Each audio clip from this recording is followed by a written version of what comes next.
Hello, আসসালামু আলাইকুম। ওয়ালাইকুম সালাম। কি করেন আপনি? আর কোথায় আপনি? ও তারিন, তুমি? আমি তো শুয়ে আছি। কয়টা বাজে? ও শিট! তাড়াতাড়ি কলেজে আসো। বলেই ফোন কেটে দিল। আর আমিও ফোনটা রেখে লাফিয়ে উঠে চলে গেলাম ফ্রেশ হতে।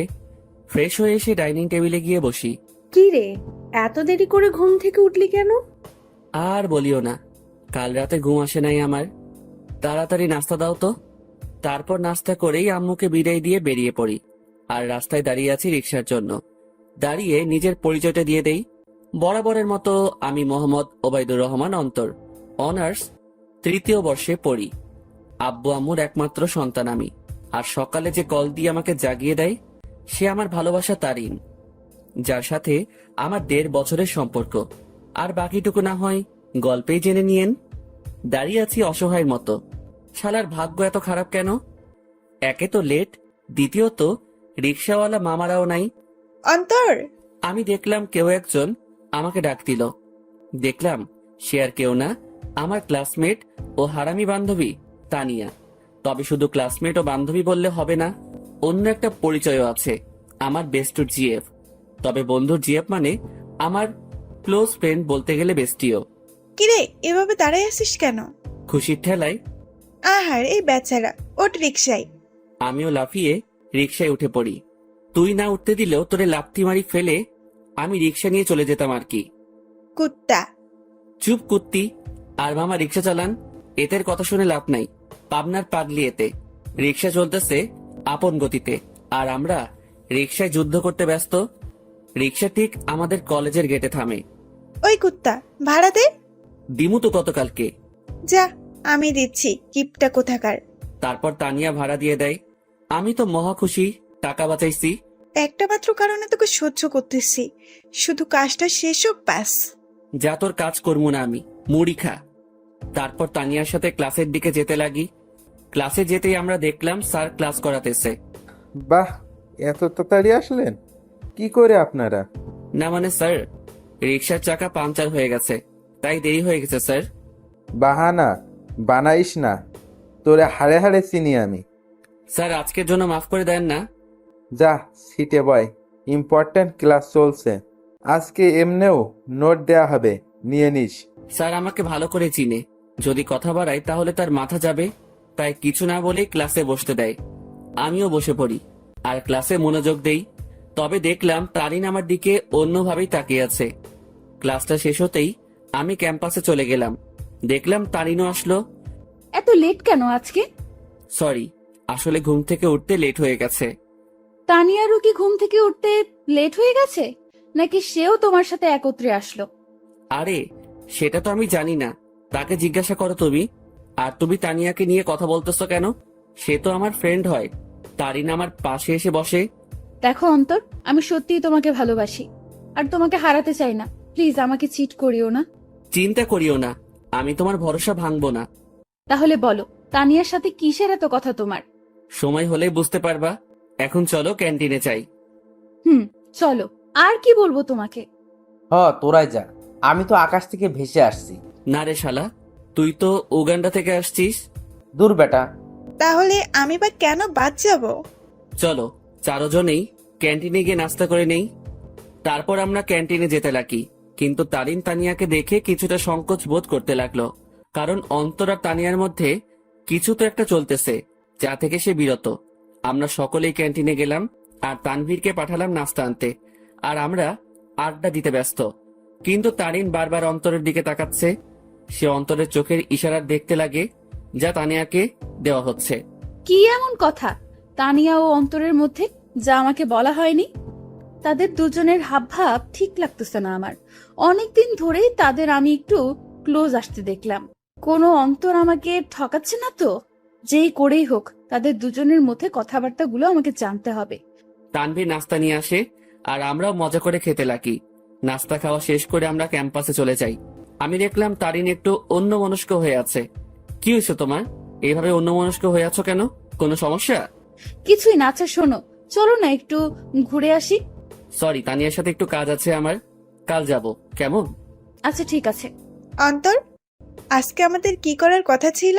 জানি, চলো। আচ্ছা এভরিবডি, ঠিক আছে, পরে কথা হবে। আমার আর অন্তরের একটা কাজ আছে।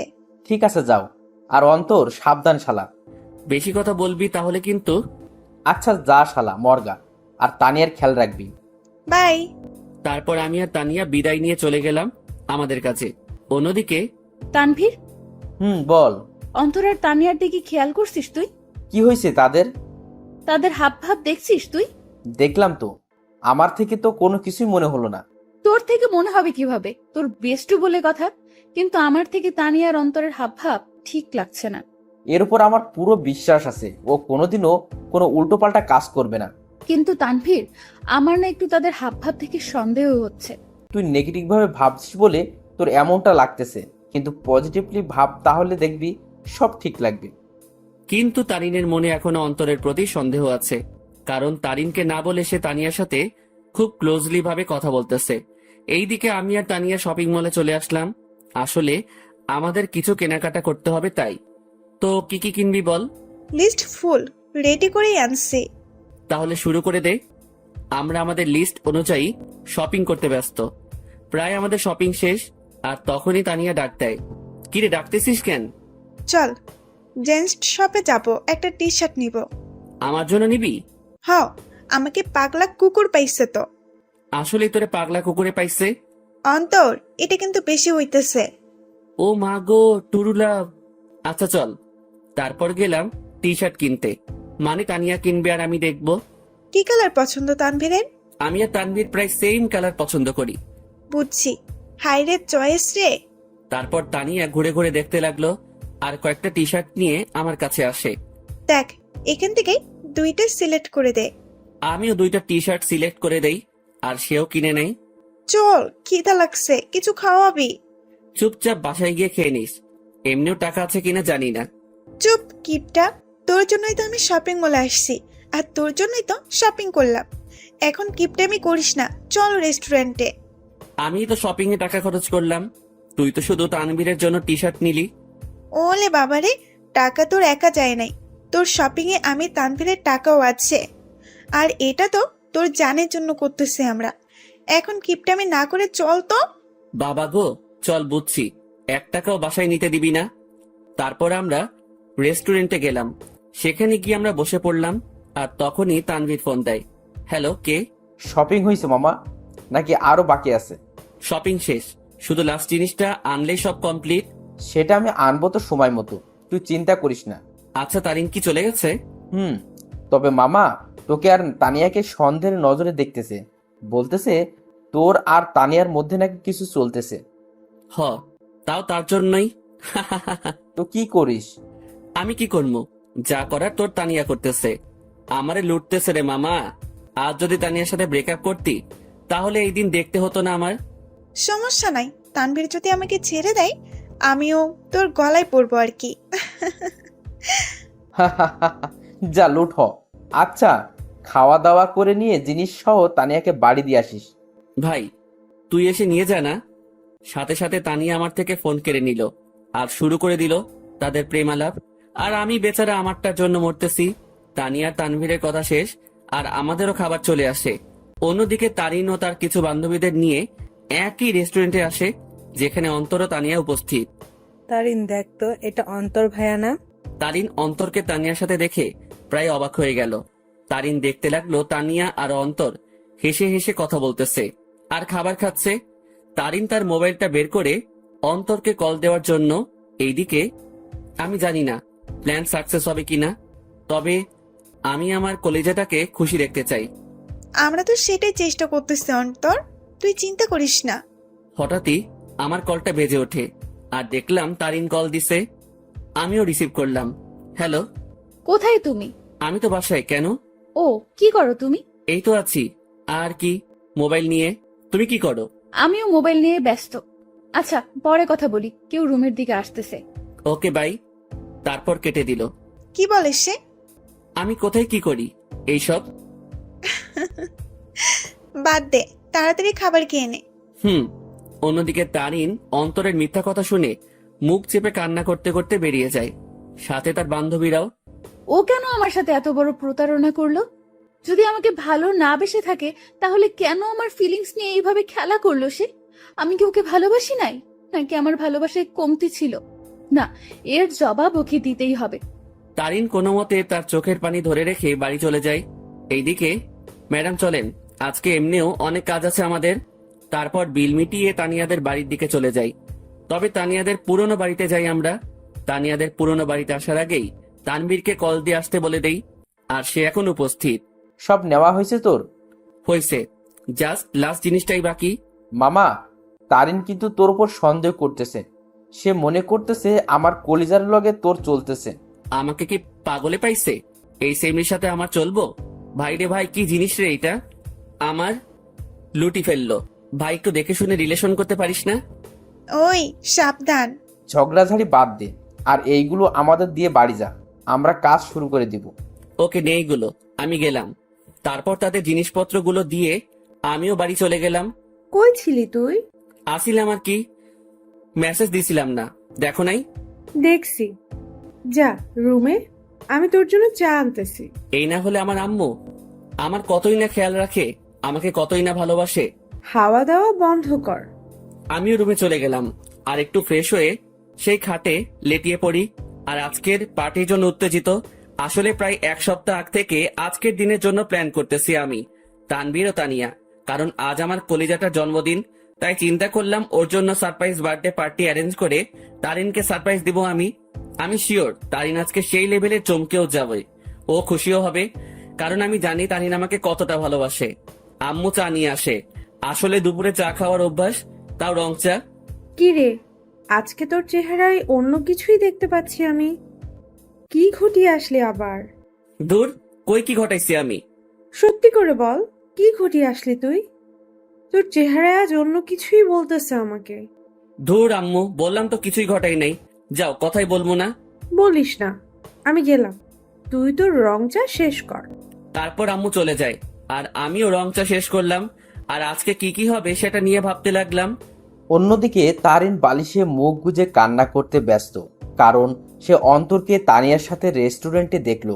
আর যখন সে অন্তরকে কল দেয় ও জিজ্ঞাসা করে, তখন অন্তর তাকে মিথ্যা বলে। সে অন্তরের এইসব নিয়ে ভাবতে লাগে আর চোখের পানি ফেলতে লাগে। সন্ধ্যাবেলা আমিও রেডি হয়ে নিলাম, দেখলাম তানিয়া কল দিছে। হ্যাঁ বল। কই তুই আসবি না? আমি না আসলে আমার তারিনকে কেক কে খাওয়াবে, ও লাগাবে? আচ্ছা, তানবীর কি গেছে কেক আনতে? তুই তাড়াতাড়ি আয়। বলেই কল কেটে দিল। আমিও মোবাইল আর ওয়ালেট নিয়ে বাসা থেকে বেরিয়ে পড়লাম। আমি চলে গেলাম সেই জায়গায়, সেখানে আমাদের বার্থডে পার্টি হবে। আর সেটা হলো তানিয়াদের পুরনো বাড়ি। আসলে তানিয়ার পরিবার আমাদের চিনে, আর তানিয়া ও তানভীরের বিয়েও ঠিক হয়ে আছে। কারণ তানিয়া ও তানভীরের বাসায় তাদের সম্পর্ক মেনে নেয়। আমিও দরজার কাছে গিয়ে নক দেই। কি রে, আসছিস? হ, আজকে সেই মজা হবে। আমি তো আর ওয়েট করতে পারতেছি না। ভেতরে চল তো। আমিও ভিতরে চলে যাই। অন্যদিকে তারিনের বান্ধবী নিশু দেখে অন্তর ও তানিয়ার কথাবার্তা শুনে অবাক হয়ে যায়। এটা আমি কি শুনলাম? অন্তর ভাইয়া তানিয়া আপুর সাথে উনি এত নিচু মানুষ তা আমার জানা ছিল না। আমি এখনই তারিনকে বলবো এই সব। নিশু তার মোবাইল বের করে আর তারিনকে কল দেয়। হ্যালো তারিন, শোন, কথা আছে। বলো। তারপর নিশু যা যা শোনে সব বলে। যা শুনে তারিন এবার রেগে যায়। আয় জানোয়ারের বাচ্চা, আমি এবার ছাড়বো না। আমি এর শেষ দেখেই ছাড়বো। তুই সেইখানেই থাক, আমি এক্ষুনি আসতেছি। তারপর কল কেটে দেয়। আর তারিনও রেগে ঘর থেকে বের হয় অন্তরকে সাহায্য করার জন্য। তারিন ও তার বান্ধবী নিশু মিলে ঘরের দরজায় গিয়ে কান পেতে শুনে। এইদিকে আমি আর তানিয়া মিলে হলরুমে যা যা করা বাকি ছিল তা করলাম। আমিও তাড়াহুড়ো করতে গিয়ে সেখানে থাকা সোফার টেবিলের উপরে একটা বোতল ছিল, সেটা ধাক্কা খেয়ে তানিয়ার গায়ে পড়ি। আউ! সরি। এত তাড়াহুড়ার কি আছে, আস্তে আস্তে কর। ওকে। অন্যদিকে তারিন তাদের কথাগুলো শুনে মুখ চেপে কান্না করতে লাগলো। আর নিশু প্রায় অবাক হয়ে গেল এই সব শুনে। অন্তর ভাইয়া এত নিচ আর নোংরা প্রজাতির মানুষ হবে তা কল্পনাও করতে পারি না আমি। কুত্তার বাচ্চা, জানোয়ার, নরপশু, তুই তো আজকে শেষ। তারপর তারিন জোরে জোরে দরজা নক করতে লাগে। এইদিকে মনে হয় ও চলে আসছে। ওরে আমার লজ্জাপতি, এত লজ্জা পাইস না। তোর লজ্জা দেখে না লজ্জাও ইনসাল্টেড ফিল করবে। কুত্তা, তোর সাথে কি এমন দুশ্মনী করলাম? কথায় কথায় ইনসাল্ট করিস।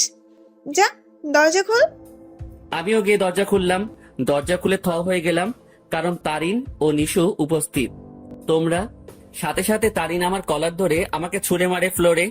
কুত্তার বাচ্চা, জানোয়ার, শয়তান, বেয়াদব, লম্পট, বখাটে, প্লে বয়, আমার সাথে কি করে এসব করতে পারলি তুই? সাথে সাথে তারিন তার জুতা খুলে আর আমার গালে মারতে থাকে। জানিস আমি তোকে কতটাই না ভালোবাসছি, কিন্তু তুই যে এমন হবি কে জানতো? তারিন, কি করছিস তুই এইসব? চুপ, বেয়াদব নষ্টা মেয়ে। তুইও কম না। তোর আর তানভীরের বিয়ে ঠিক হয়ে থাকার পরেও তুই আমার বয়ফ্রেন্ডের সাথে ছি। আর তুই, তোকে কতই না ভালো ভাবছিলাম আমি, কিন্তু তুই তো আস্তে একটা লুচ্চা, বেয়াদব, লম্পট। মানে যত খারাপই বলি না কেন, তার থেকেও নিচ তুই। আমি তারিনের অবস্থা দেখে অবাক হয়ে গেলাম। আর সে তো আমাকে তার পায়ের জুতো দিয়ে আমাকে মারলো। তার এই ব্যবহার দেখে আমার চোখ দিয়ে টপ টপে পানি পড়তে লাগে। আজ তারিন আমার সাথে এটা করতে পারলো? আমি কি এমন অপরাধ করলাম যার জন্য তারিন আমাকে এতগুলো কথা শোনালো আর জুতার বাড়িও দিল? তোর যদি রুম ডেট করার এত ইচ্ছা ছিল আমাকে বলতি, কিন্তু তুই কি না। এই লুচ্চা প্লে বয়, তোর কি একটুও মনে সংকোচ বোধ করে নাই? নিজেই নিজের বেস্ট ফ্রেন্ডের হবু বউয়ের সাথে তুই।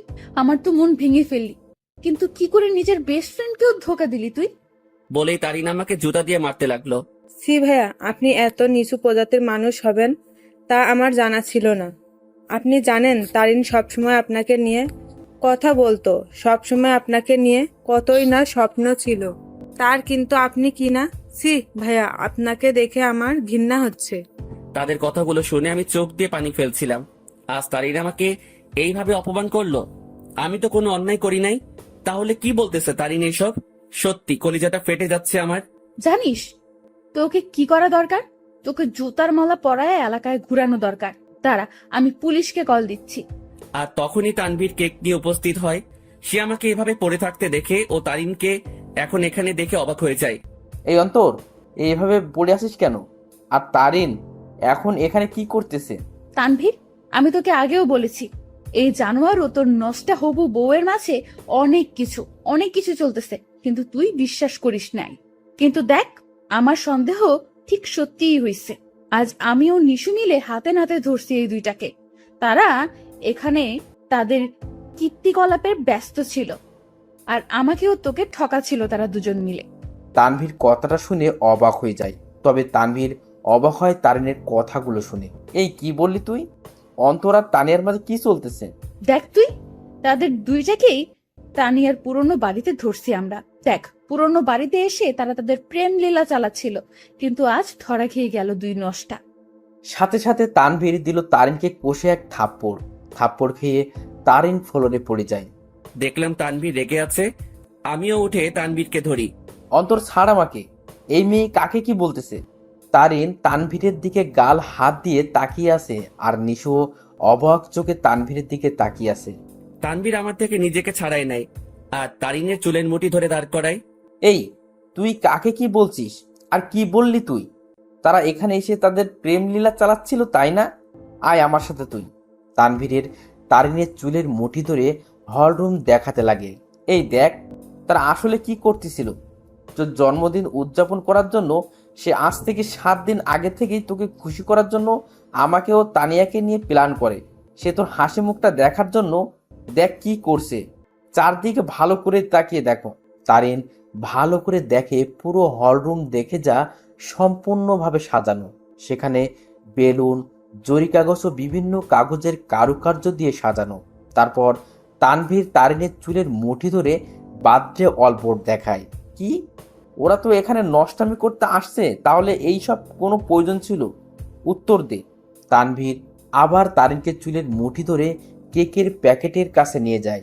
দাঁড়া, তাদের নষ্টমী আরো একটা নমুনা দেখায় বলেই সেই প্যাকেট খুলে দেখায়। দেখ, তাদের নষ্টামি উদযাপন করার জন্য বার্থডে কেক আনে, যেটা তো সুন্দর করে লেখা আছে হ্যাপি বার্থডে তারিন। তারিন এই সব দেখে তাদের মনের মধ্যে অন্তরের বিরুদ্ধে যত সন্দেহ ঘৃণা ছিল সব দূর হয়ে যায়, আর সেই সেখানেই হাউমাউ করে কান্না করে দেয়। কিরে, এখন কান্না করতেছিস কেন তুই? আরো দেখবি তাদের নষ্টামির নমুনা।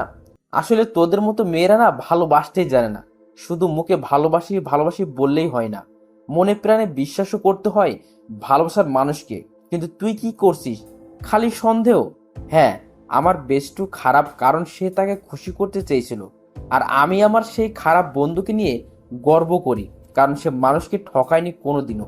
সে সব সময় সবাইকে হাসি খুশি দেখতে চায়, কিন্তু আড়ালে সে নিজেই কান্না করে যেত। কিন্তু যখন তুই তার জীবনে আসছিস, সে মনে করছিল সেও এখনো হাসি খুশি থাকবে, কিন্তু তুই আজকে তাকে সবচেয়ে বড় কষ্ট দিয়ে দিলি। হ্যাঁ, আমার বন্ধু জানোয়ার, কারণ সে তোকে হাসাতে চেয়েছিল, যার প্রতিদান আজ তুই দিয়ে দিলি। তানভীর, অন্তর কোথায়? নিশু, অন্তর কোথায়? নিশো চুপ হয়ে আছে। তানভীর সাথে সাথে বাইরে দৌড় দেয় অন্তরকে খোঁজার জন্য, কিন্তু অন্তরকে পায়নি সে। তারিন সেখানে কান্না করতে করতে বসে পড়ে।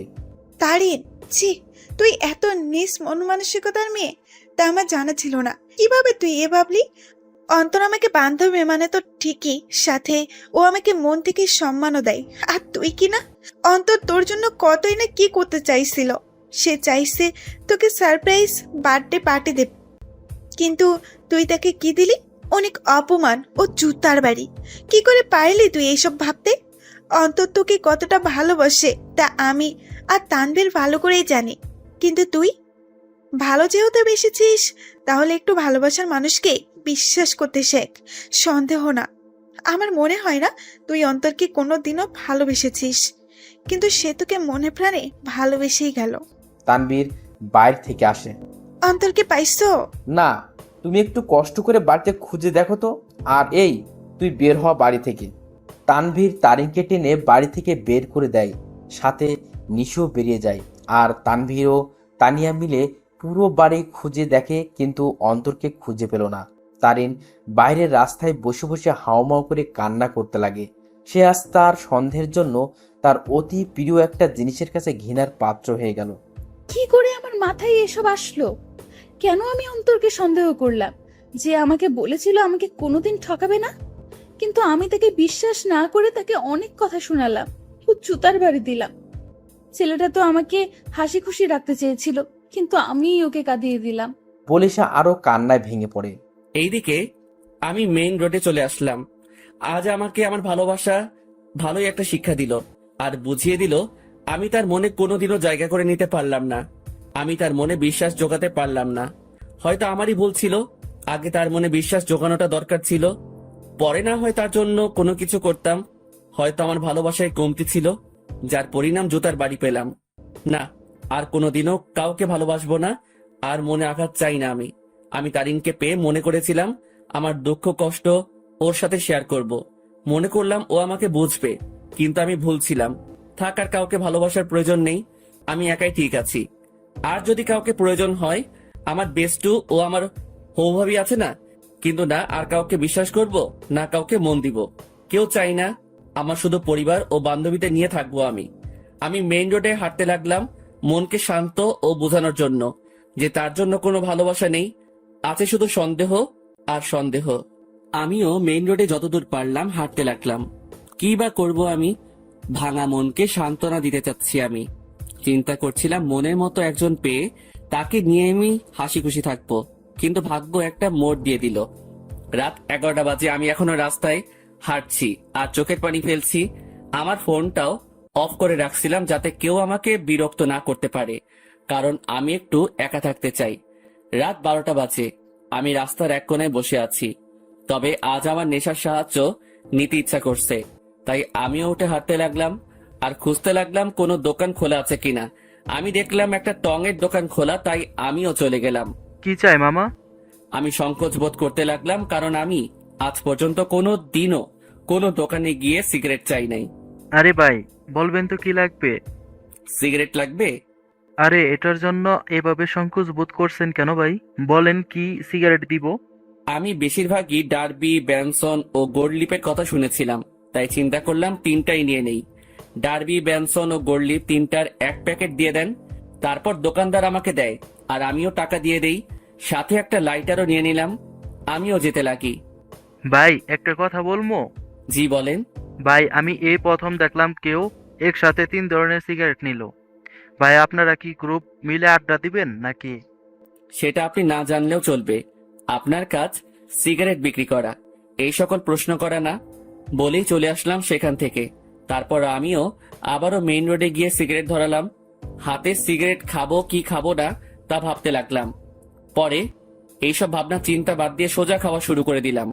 প্রথমে একটু কষ্ট লাগলেও পরে ঠিক লাগতে লাগলো। প্রথমে গোল্ডলিপ, এরপর ব্যানসন, এরপর ডার্বি খেলাম।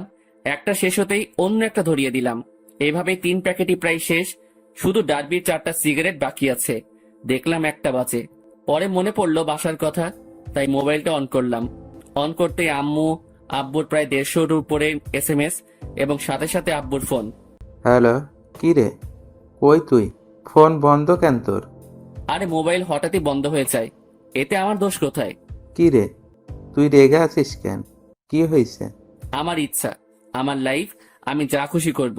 ফোনটা রাখো, আর আমি পরে আসবো, একটা পার্টিতে আছি, বাই বলেই কল কেটে দিলাম। এরপর বাকি যে সিগারেট গুলো ছিল সেগুলো একটার পর একটা শেষ করলাম। আমি চাচ্ছি সিগারেটের ধোঁয়া দিয়ে নিজের কষ্টটাকেও উড়িয়ে দিতে। প্রায় 2:30 বাজে আমি বাসার দিকে গেলাম। আমি দরজায় টান দিতেই দরজা খুলে যায়, আর আমি বাড়ির দরজা বন্ধ করে দিয়ে রুমে চলে যাই। শুয়ে থাকতে থাকতে ঘুম চলে আসে। অন্তর, অন্তর, আব্বু ওঠ, আর কতক্ষণ ঘুমাবি? সকাল হয়েছে তো। আম্মুর ডাকে আমি উঠে পড়ি।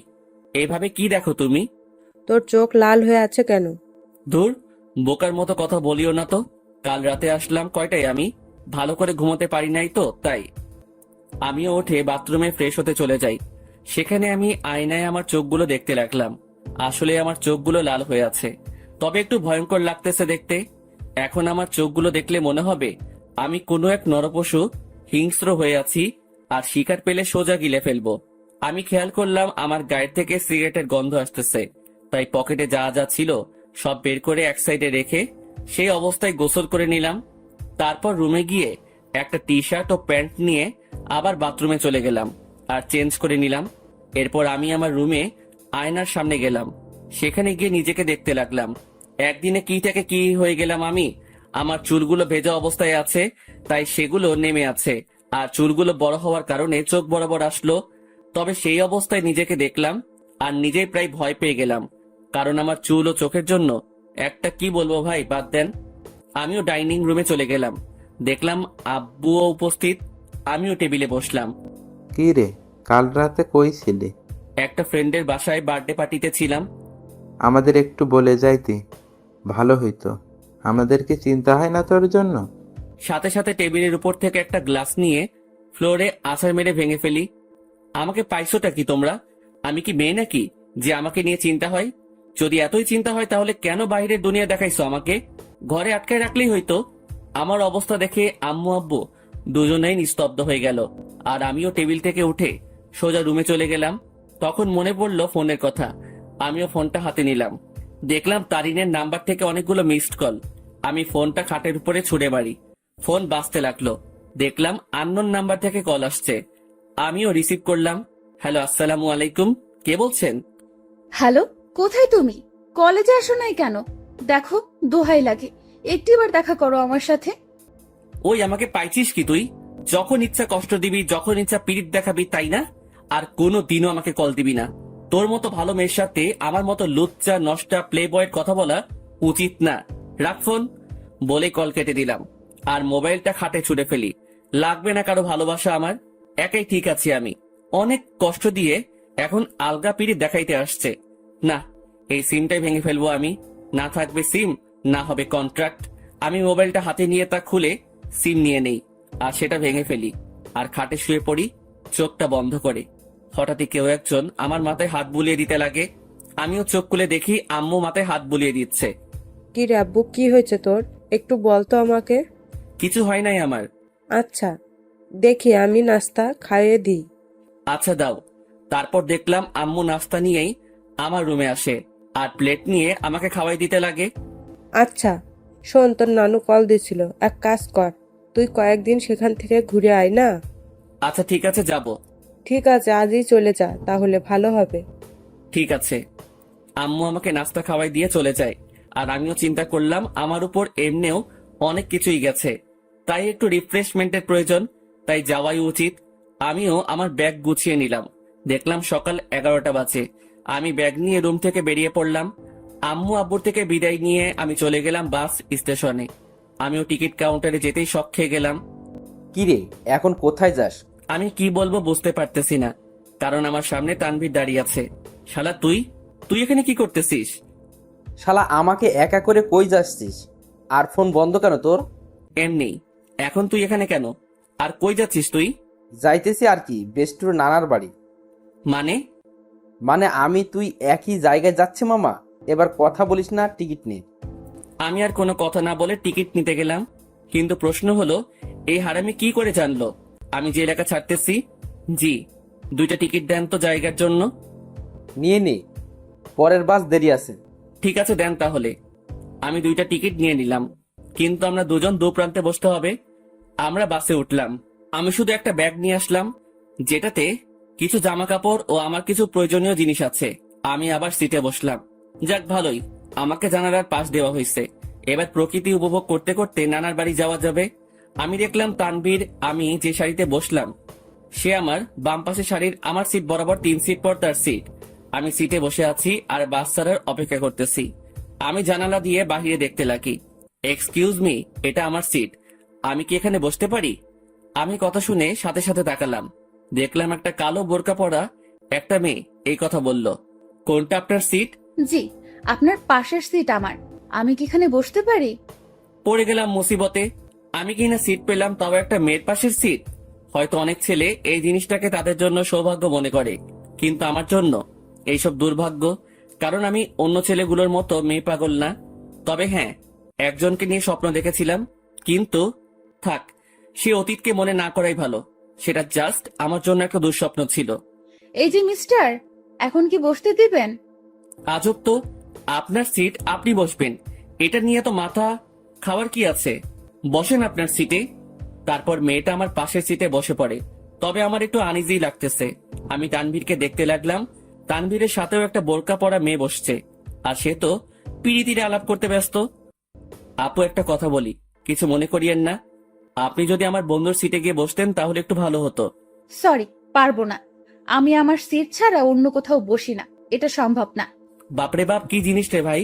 একটা ছেলে পাশে বসছে, আমি ছেলে হয়েও তার জন্য একটু সুবিধার জন্য কথা বললাম, আর সেই কিনা গাড়ি স্টার্ট করলো। গাড়ি চলতে লাগলো আপন শক্তিতে, আর আমিও জানালার বাহিরে তাকিয়ে প্রকৃতি উপভোগ করতে ব্যস্ত। আচ্ছা, যদি কিছু মনে না করেন, আমাকে কি জানালার সিটটা দিবেন? আমি দেওয়া নেওয়া বন্ধ করে দিছি, যেটা নিজের সেটাকে নিয়েই থাকি। আর আমার জানালার সিট পড়ছে, তাই আমি এখানে থাকবো। দিবেন না ভালো কথা, এত অ্যাটিটিউড দেখাচ্ছেন কেন? আমার অ্যাটিটিউড বেশি, তাই দেখাচ্ছি। নাও প্লিজ সাইলেন্ট। কিছুক্ষণ নীরবভাবে বসে বসে বাহিরের প্রকৃতি দেখতে লাগলাম, আর প্রকৃতির বাজেও হারিয়ে যেতে লাগি। আর তখনই তারিনের মিষ্টি হাসিটি মনে চলে আসলো। সাথে সাথে আমি প্রকৃতি থেকে আমার মনোযোগ সরিয়ে নিলাম। কি হলো, শখ খেলেন নাকি? আমি কিছুই না বলে আমার পকেট থেকে মোবাইল আর ইয়ারফোনটা বের করে কানে লাগিয়ে দিলাম, আর গান শুনতে লাগলাম। কিছুক্ষণ গানের মধ্যে মগ্ন ছিলাম আমি, আর তখনই পাশ থেকে খোঁচা দেয়। সমস্যা কি? গান শুনছিলেন? না তো, ব্যাডমিন্টন খেলছিলাম। এত রাগ আর কি আছে? আপু আপনার সমস্যাটা কি বলবেন? কোনো সমস্যা নেই। আচ্ছা, আপনি কি রোমান্টিক গান শুনছিলেন? বুঝছি। আপু আসেন আপনি জানালার সিটে। মেয়েটাও খুশি হয়ে জানালার সিটে বসে, আর আমি পারতেছি না যে এখনই বাস থেকে নেমে যেতে। মেজাজটা খারাপ আগে থেকেই, আমার এখন আরো খারাপ করে দিল। আমি তানবীরকে দেখলাম শালা মেয়ের সাথে পিড়িতির আলাপ করতেছে। হয়তো শালা ভুলেই গেছে তার বিয়েও ঠিক হয়ে আছে। আমি তানভীরকে ডাক দিলাম। তানভীর সিট থেকে আসে, কোনো মতে দাঁড়ায়। মেয়ে পেয়ে তো ভালোই কাজ চালাচ্ছিস, শালা ভুলে গেছিস তোর বিয়ে ঠিক হয়ে আছে? নাকি তানিয়ারে কল দিয়ে বলমু? আরে দোস্ত, মেয়েটা অনেক ফ্রেন্ডলি বিহেভ করে ভাই, অনেক হাসি আড্ডাও করে, তাই আর কি একটু। আমিও তানিয়ারে কল দিয়ে একটু। না না, কল দিস না দোস্ত, না হলে সব শেষ হয়ে যাবে বেটা। হোক শালা, সব শেষ। তোর পাশেও তো একটা মেয়ে, তার সাথে তুইও ফ্ল্যাট কর, কে বারণ করলো তোরে? সেটাই তো সমস্যা। এক কাজ কর, তোর পাশের মেয়েটাকে এখানে পাঠাই দে কষ্ট করে, না হলে। এই যে মিস্টার, মেয়েদের পাশে বসলে সমস্যা কোথায়? এলার্জি আছে আমার। এবার কথা বলিয়ে না, একদম চুপ থাকেন। আচ্ছা দোস্ত, আমি পাঠাচ্ছি। তারপর তানভীর চলে গেল, আর তানভীরের পাশের মেয়েটা আসে। আমি ওনাকে সিটটা দিয়ে আমি তানভীরের পাশে বসে পড়ি আর সেখানে কানে ইয়ারফোন লাগিয়ে গান শুনতে লাগি। বাস বিরতির জন্য থামলো। তানভীর চল একটু ফ্রেশ হয়ে নেই আর কিছু খেয়ে নেই। চল। তারপর আমরা বাস থেকে নামলাম আর একটু হালকা হয়ে নিলাম। তারপর দুজনেই খাবার খেয়ে নিলাম। তবে টেবিল থেকে উঠতেই ঠিক আমার পিছন বরাবর টেবিলে সেই দুইটা মেয়ে উপস্থিত। আমি তাদের দেখেও না দেখার ভান করে চলে গেলাম হাত ধুতে। তারপর হাত ধোয়া আমি তানভীরের কাছে গেলাম। তুই খা, আমি বিল দিয়ে দেই। না, বিল দিস না, আমি দিব। তুই কেন দিবি? তুই আমার সাথে আসছিস, তাই তোর বিল আমি দিব। মামা বেইমানি হবে কিন্তু। যা যা তুই দে, এমনিও কিপটা তুই, দে শালা। তারপর তানভীর খেয়ে বিল দিল আর কিছু খাবার নিয়ে নিল। আমরা বাসে উঠে যাই আর আমাদের আসার পরেই সেই মেয়ে দুইটাও আসে। কিছুক্ষণ পরে বাসটা ছেড়ে দেয় আর আমিও কানে ইয়ারফোন দিয়ে গান শুনতে লাগি। প্রায় 2.5 ঘন্টা পরে আমরা আমাদের গন্তব্যে পৌঁছে যাই। আমরা বাস থেকে নামি আমাদের ব্যাগ নিয়ে। কিছুক্ষণ পরেও দেখলাম সেই মেয়েগুলো। আমি তাদের দেখেও না দেখার ভান করে আমি মোবাইলটা বের করলাম আর মামাকে ফোন দিলাম। হ্যালো মামা, কই তুমি? আরে আমি সিএনজি স্টেশনের সামনে। পরে আমি মামাকে দেখলাম আর কলটা কেটে দিয়ে আর তানভীরকে দিয়ে মামার কাছে চলে গেলাম। মামা আমাকে দেখে জড়িয়ে ধরে। কেমন আছিস অন্তর? ভালোই আছি। তোমাকে কয়বার বললাম আমার জন্য গ্রামের একটা সুন্দরী খুঁজতে, যাতে বিয়ে করতে পারি। বজ্জাত, এখনো ফাজলামি যায় নাই তাই না? কেমনে যাবে? মুই লেজেন্ডারি ফাজিল। আর মামা, এ হলো আমার বেস্ট, যার কথা তোমাকে বলতাম। কেমন আছো তানভি? তোমার কথা আমাকে এই ফাজিলটা প্রায় সময় বলে থাকে। জি ভালো, আপনি কেমন আছেন? ভালো। আচ্ছা তোরা চল আমার সাথে। তারপর মামা একটা সিএনজি ভাড়া করে, কিন্তু মামা কাকে যেন খুঁজতে লাগলো। কাকে খুঁজো মামা? আরে আরো দুজন আসবে, আব্বু বলছিল। কি অবস্থা তার শরীরের? ভালোই আছে আব্বু। আর আব্বু বলছিল তার নাকি কোনো বন্ধুর 2টা নাতনিও আসবে, তাদেরও নিয়ে যেতে বলল। ও আচ্ছা। তার কিছুক্ষণ পর মামা কাকে দেখে যেন চলে যায় আমাদের সিএনজির কাছে রেখে। আর কিছুক্ষণ পরে মামার সাথে 2টা মেয়ে আসে। তাদের দেখে আমি অবাক হয়ে গেলাম, কারণ এরা হলো সেই মেয়েগুলো যেগুলো আমাদের সাথে বসেছিল। আমি অবাক চোখে দেখতে লাগলাম। তোরা ওঠ, আমি বাইকে যাই। মামা বাইক আনছো? কেন? মামা তুমি সিএনজি করে চলে যাও, আমি বাইক নিয়ে আসতেছি। ভুলেও না। প্লিজ মামা, অনেকদিন পরে বাইক পাইলাম। কাল চালাস। আর কিছু বললাম না, কারণ মামার সাথে কথা বাড়ায় লাভ নাই। আমি আর তানভীর সিএনজিতে উঠে পড়ি আর পিছে সেই 2টা মেয়েই মজা করে বসে পড়ে। তারপর সিএনজি চলতে লাগে তার আপন গতিতে। আমিও গ্রামের পরিবেশ উপভোগ করতে করতে যেতে লাগি। মামা তার বাইক নিয়ে চলে যায়। আমরা আমার নানার বাড়ি পৌঁছে যাই। আমি দেখলাম নানা ভাই দরজায় দাঁড়ায় আছে। আমি নানা ভাইয়ের কাছে গেলাম আর নানা ভাইকে সালাম করলাম। নানা ভাই, কেমন আছিস? তারপর নানা ভাই আমাকে জড়িয়ে ধরে। আমি তো ভালোই আছি, তবে তোমার খবর জিজ্ঞাসা করবো না, কারণ তোমাকে দেখে পাওয়ারফুল মানুষ মনে হচ্ছে। কি মনে করিস? আমার অনেক শক্তি বলেই তো 80 বছরে বেঁচে আছি। কিন্তু নানা ভাই, আমি তো শুনছি ভালো মানুষ তাড়াতাড়ি মরে আর শয়তান নাকি অনেক বছর বাঁচে। চুপ বেটা, ভিতরে যা। আমারে ধমকায় লাভ নাই নানা ভাই। তারপর তানভীরকে আমার কাছে ডাক দিলাম। নানা ভাই, আমার বন্ধু তানভীর, ও আমার সাথে আসছে। আসসালামু আলাইকুম। ওয়ালাইকুম আসসালাম। আমার বজ্জাত নাতিটা আমাকে নানা ভাইকে ডাকে, তুমিও আমাকে নানা ভাই ডাকতে পারো। জি আচ্ছা। মানিক, অন্তর তোর বন্ধুকে তাদের রুম দেখিয়ে দে। আচ্ছা আব্বু, তোরা আয় আমার সাথে। আমরা দুজন মামার সাথে যেতে লাগি। আসলে নানাদের বাড়িটা বলতে গেলে বড় একতলা বিল্ডিং, যেটা একটু বড় করে বানানো হয়। মামা আমাদের একটা রুমে নিয়ে যায়। এটা তোদের রুম। আর তানভীর, তুমি আমাকে মামা ডাকতে পারো, অন্তর যেমনটা ডাকে আর কি। মামা না, এখন থেকে মামু ডাক মনে। আস্তে আস্তে শুরু করে দিলে। দাঁড়া, তোরে বিয়েটা করায়ে দিয়ে তোর বউয়ের হাতে তোরে শায়েস্তা করবো আমি। আগে নিজের গদি সামলাও। লাস্ট টাইম মামিকে দিয়ে কি করছিলাম মনে আছে নাকি? এবার আগের বারের থেকেও ডাবল হবে। তোরা ফ্রেশ হয়ে হল রুমে আয়, আমি গেলাম। কিরে ভাই, তুই তোর মামারে থ্রেট দিস? আরে বেটা, আসলে আমাদের পরিবারটা একদম ফ্রেন্ডলি, তাই সবার সাথে হাসি মজা করেই থাকি। তোর মতো আমি একটা পরিবার পাইলে হইতো। আমার পরিবার মানে তোরও পরিবার বেটা। এখন কথা না বলে ফ্রেশ হয়ে নে। তারপর তানভীর ফ্রেশ হয়ে নিল। এরপর আমিও ফ্রেশ হয়ে নেই আর দুজনেই হল রুমে যাই। সেখানে আমার মামাতো ভাই শান্ত বসে বসে মামা ও নানা ভাইয়ের সাথে কথা বলতেছে। কিরে শান্ত, কি অবস্থা তোর? শান্ত আমাকে দেখে আমার কাছে চলে আসে। সে 9-এ পড়ে। অন্তর ভাইয়া, কি খবর তোমার? কেমন আছো? ভালো আছি, কিন্তু তোর থেকে আমি এটা আশা করিনি। আমি আবার কি করলাম? তুই নাকি গোপনে বিয়ে করে ফেলছিস। দূর ভাইয়া, কি বলো এইসব তুমি? আমার কথা একটু ভাবলি না? আমি তোর থেকে কত বড়, অথচ বিয়ের দিক দিয়ে ছোট বানাই দিলি। কেমনে পারলি এটা করতে তুই? তোর তো বলছিলাম আমার জন্য মেয়ে খুঁজতে, আর তুই কি না, কাজটা ভালো করিস নাই তুই। দূর ভাইয়া, কে বলেছে তোমারে আমি বিয়ে করছি? আমার বিয়ের বয়স হয়েছে নাকি? আজকালকার পোলাপানগুলো বিশ্বাস নাই, বড় ভাইরে রেখে তারাই গোপনে কাজ সেরে ফেলে। আল্লাহ কোন যুগে আনলা তুমি আমারে?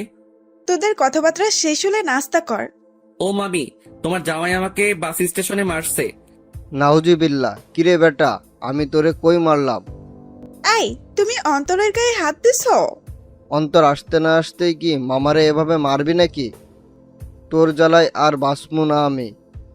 আব্বুরে আগেই বলছিলাম এই শয়তানটা যদি আসে আগেই আমাকে বলে দিতে, যাতে বনবাসে ভাগতে পারে। মামার কথা শুনে সবাই হেসে দিল। নানা ভাই, নানু কই? কি আমার উপর রাগ নাকি নানু? হ্যাঁ, তার আদরের ছেলেরে কষ্ট দিবি আর সেই মনে হয় তোরে এমনি এমনি ছাড়ি দিব? কিছু মনে হয় বলতে হবে। তো নানু তার রুমে, আসলে শরীর একটু অসুস্থ তো, তাই রুম থেকে কম বের হয়। আচ্ছা, তাহলে আমি দেখা করে আসি। তারপর আমি নানু রুমের দিকে যেতে লাগি। নানু রুমের দিকে যেতেই আমি কিছু কথাবার্তা শুনতে পেলাম। নানু, আমি অনেক বড় ভুল করে ফেলেছি নানু। এখন ও আমাকে দুই চোখেই দেখতে পারে না। তুমি চিন্তা করিও না, আমাকে নানু ডাকছো না, আমি সব সামলে নিব। তুমি কান্না থামাও। আমি বুঝতে পারলাম নানু রুমে অন্য কোনো মহিলা বা মেয়ে আছে, তবুও এটা ফ্যাক্ট না আমার জন্য। আমি যেহেতু আসছি তাই দেখা করবই, কারণ নানু আমাকে ইগনোর করবে না। তার কাছে আমি আগে, বাকি সবাই পরে। নানু, দরজা খুলে যায়। আর দেখলাম নানু দরজা খুলে নানু আমাকে জড়িয়ে ধরে। কেমন আছো নানু? ভালো, তুই কেমন আছিস? আমি তো ভালোই। আয় ভিতরে আয়। আমি নানুর সাথে ভিতরে গেলাম। আমি ভিতরে যেতেই দেখলাম আমাদের সাথে বোরকা পরা যে দুইটা মেয়ে আসছিল তারা রুমে উপস্থিত। নানু ভাই, বয় তুই। বোরকা পরা দুটো মেয়ে বলল, আচ্ছা নানু, আমরা যাই, পরে কথা বলবো আপনার সাথে। ঠিক আছে, যাও, আর চিন্তা করিও না, আমি সামলে নেব। কান্না করিও না, কেমন? তারপর রুমে থাকা দুইটা মেয়েই চলে যায়। নানু মেয়েগুলোকে আর কান্নাকাটি করতেছিল কেন? আর বলিস না, একটু পারিবারিক সমস্যা, তাই আর কি।